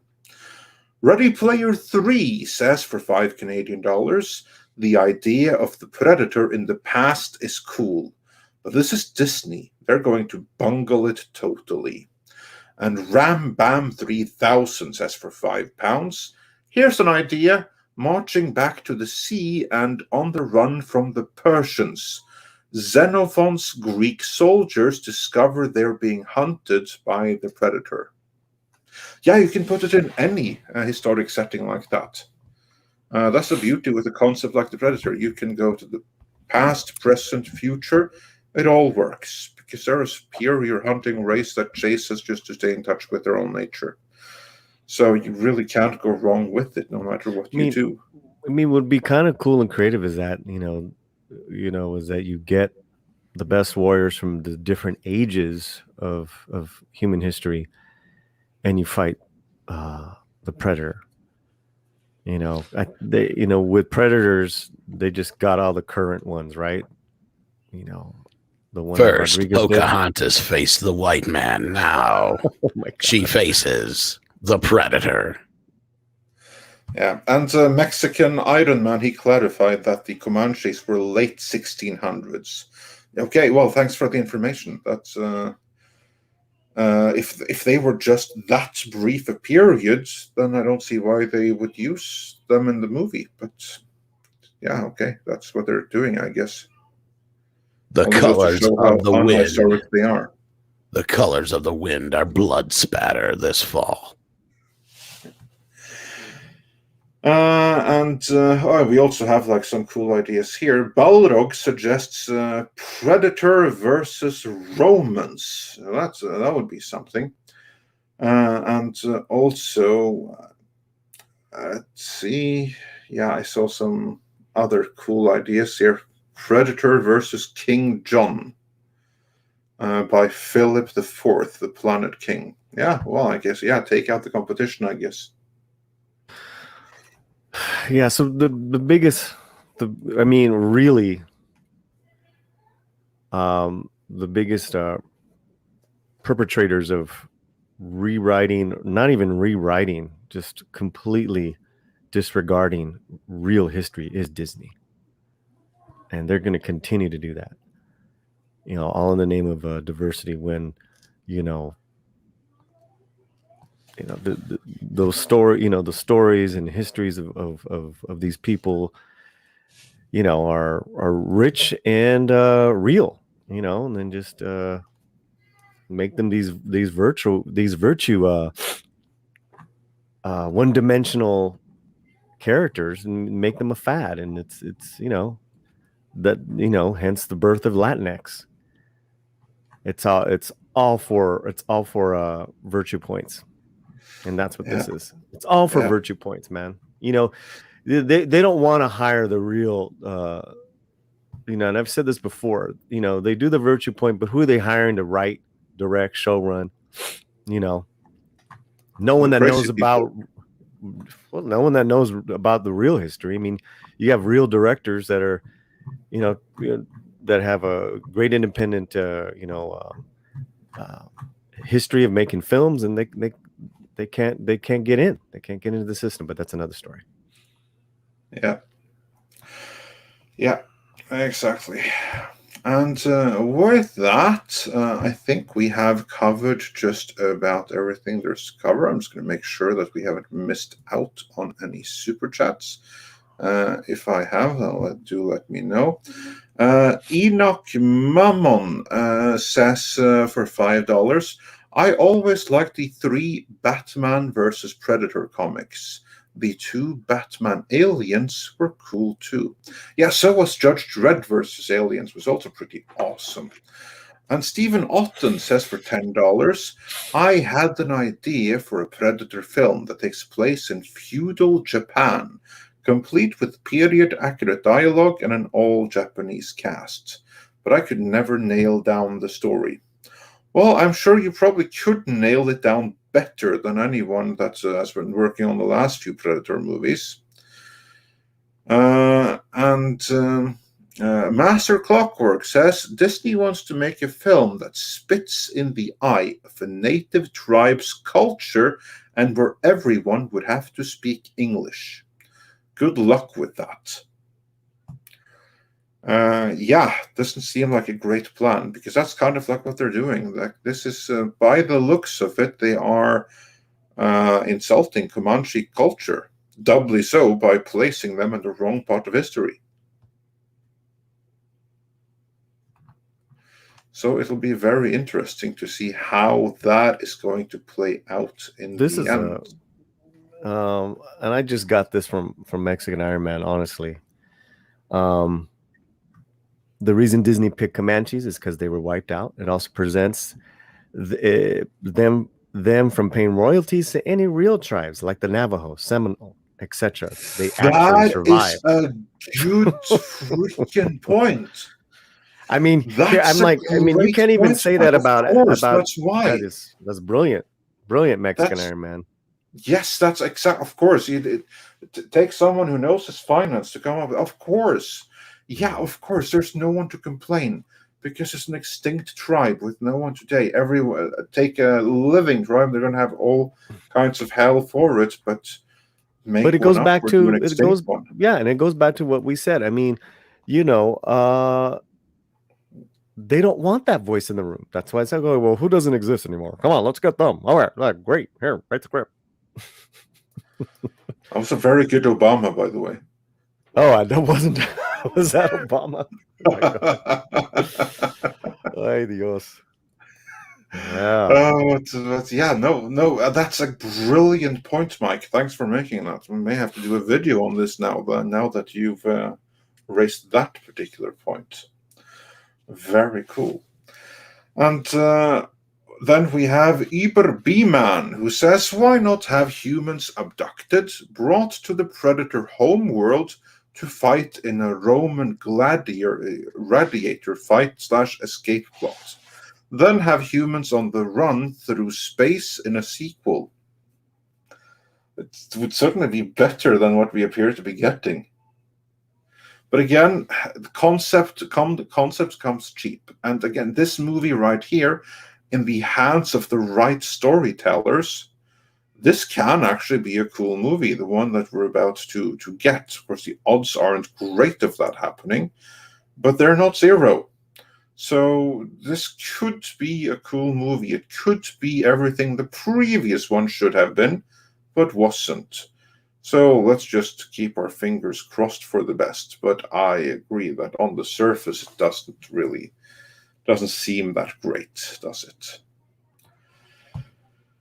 And then I believe we are fully caught up. So with that, unless there's anything else you want to cover, Tom, before we fade out. No, I think we got everything covered today. I think I have a little was, bit of an update. What's up? For our stand and deliver Edward James Yeah. Olmos. So we're shooting for June 10th, I believe. Awesome. Yes. But the update with Edward James Olmos is that there is confirmation that members of the cast will be in attendance, including Lou Diamond Phillips. You should have let me know this before you told me. Now I piddled. Just a little bit? Just a little bit. Or told me off air, I should say. Should have told me before you told me. Is kind of doesn't make sense. But Well, you know that was a surprise for you. Now Mexican Iron Man feels Mexican again. He's happy. Did he not feel Mexican before? Well, I think he was a little upset about the whole Disney stuff. But any fans of Lou Diamond and Edward James Olmos in the movie Stand Deliver, even more breaking news is the panel. Is Andre and Tom got Robert Meyer Burnett to come back and head up the discussion. This is awesome. Yes. Sweet. Very, very cool. Do you have a date yet in June when this is going to be, or 10th? June 10th. June 10th. Okay. Yes. All June right. 10th. Just for you guys, just for the Midnighter crowd. Yeah. So we're going to get back to that, and it's going to be absolutely amazing. And then, of course, tomorrow you have Midnight's Edge Espanol. Yes. So yeah, plug in a couple things, guys. Of course, always, if you haven't subscribed to Midnight's Edge Espanol, please do so. And to the Latino Slant. I would really love that. We have great content that is the same and yet different. Tomorrow, we're going to be covering a couple of new films that are making the rounds. One from Mexico and one from Colombia. And then also to a animation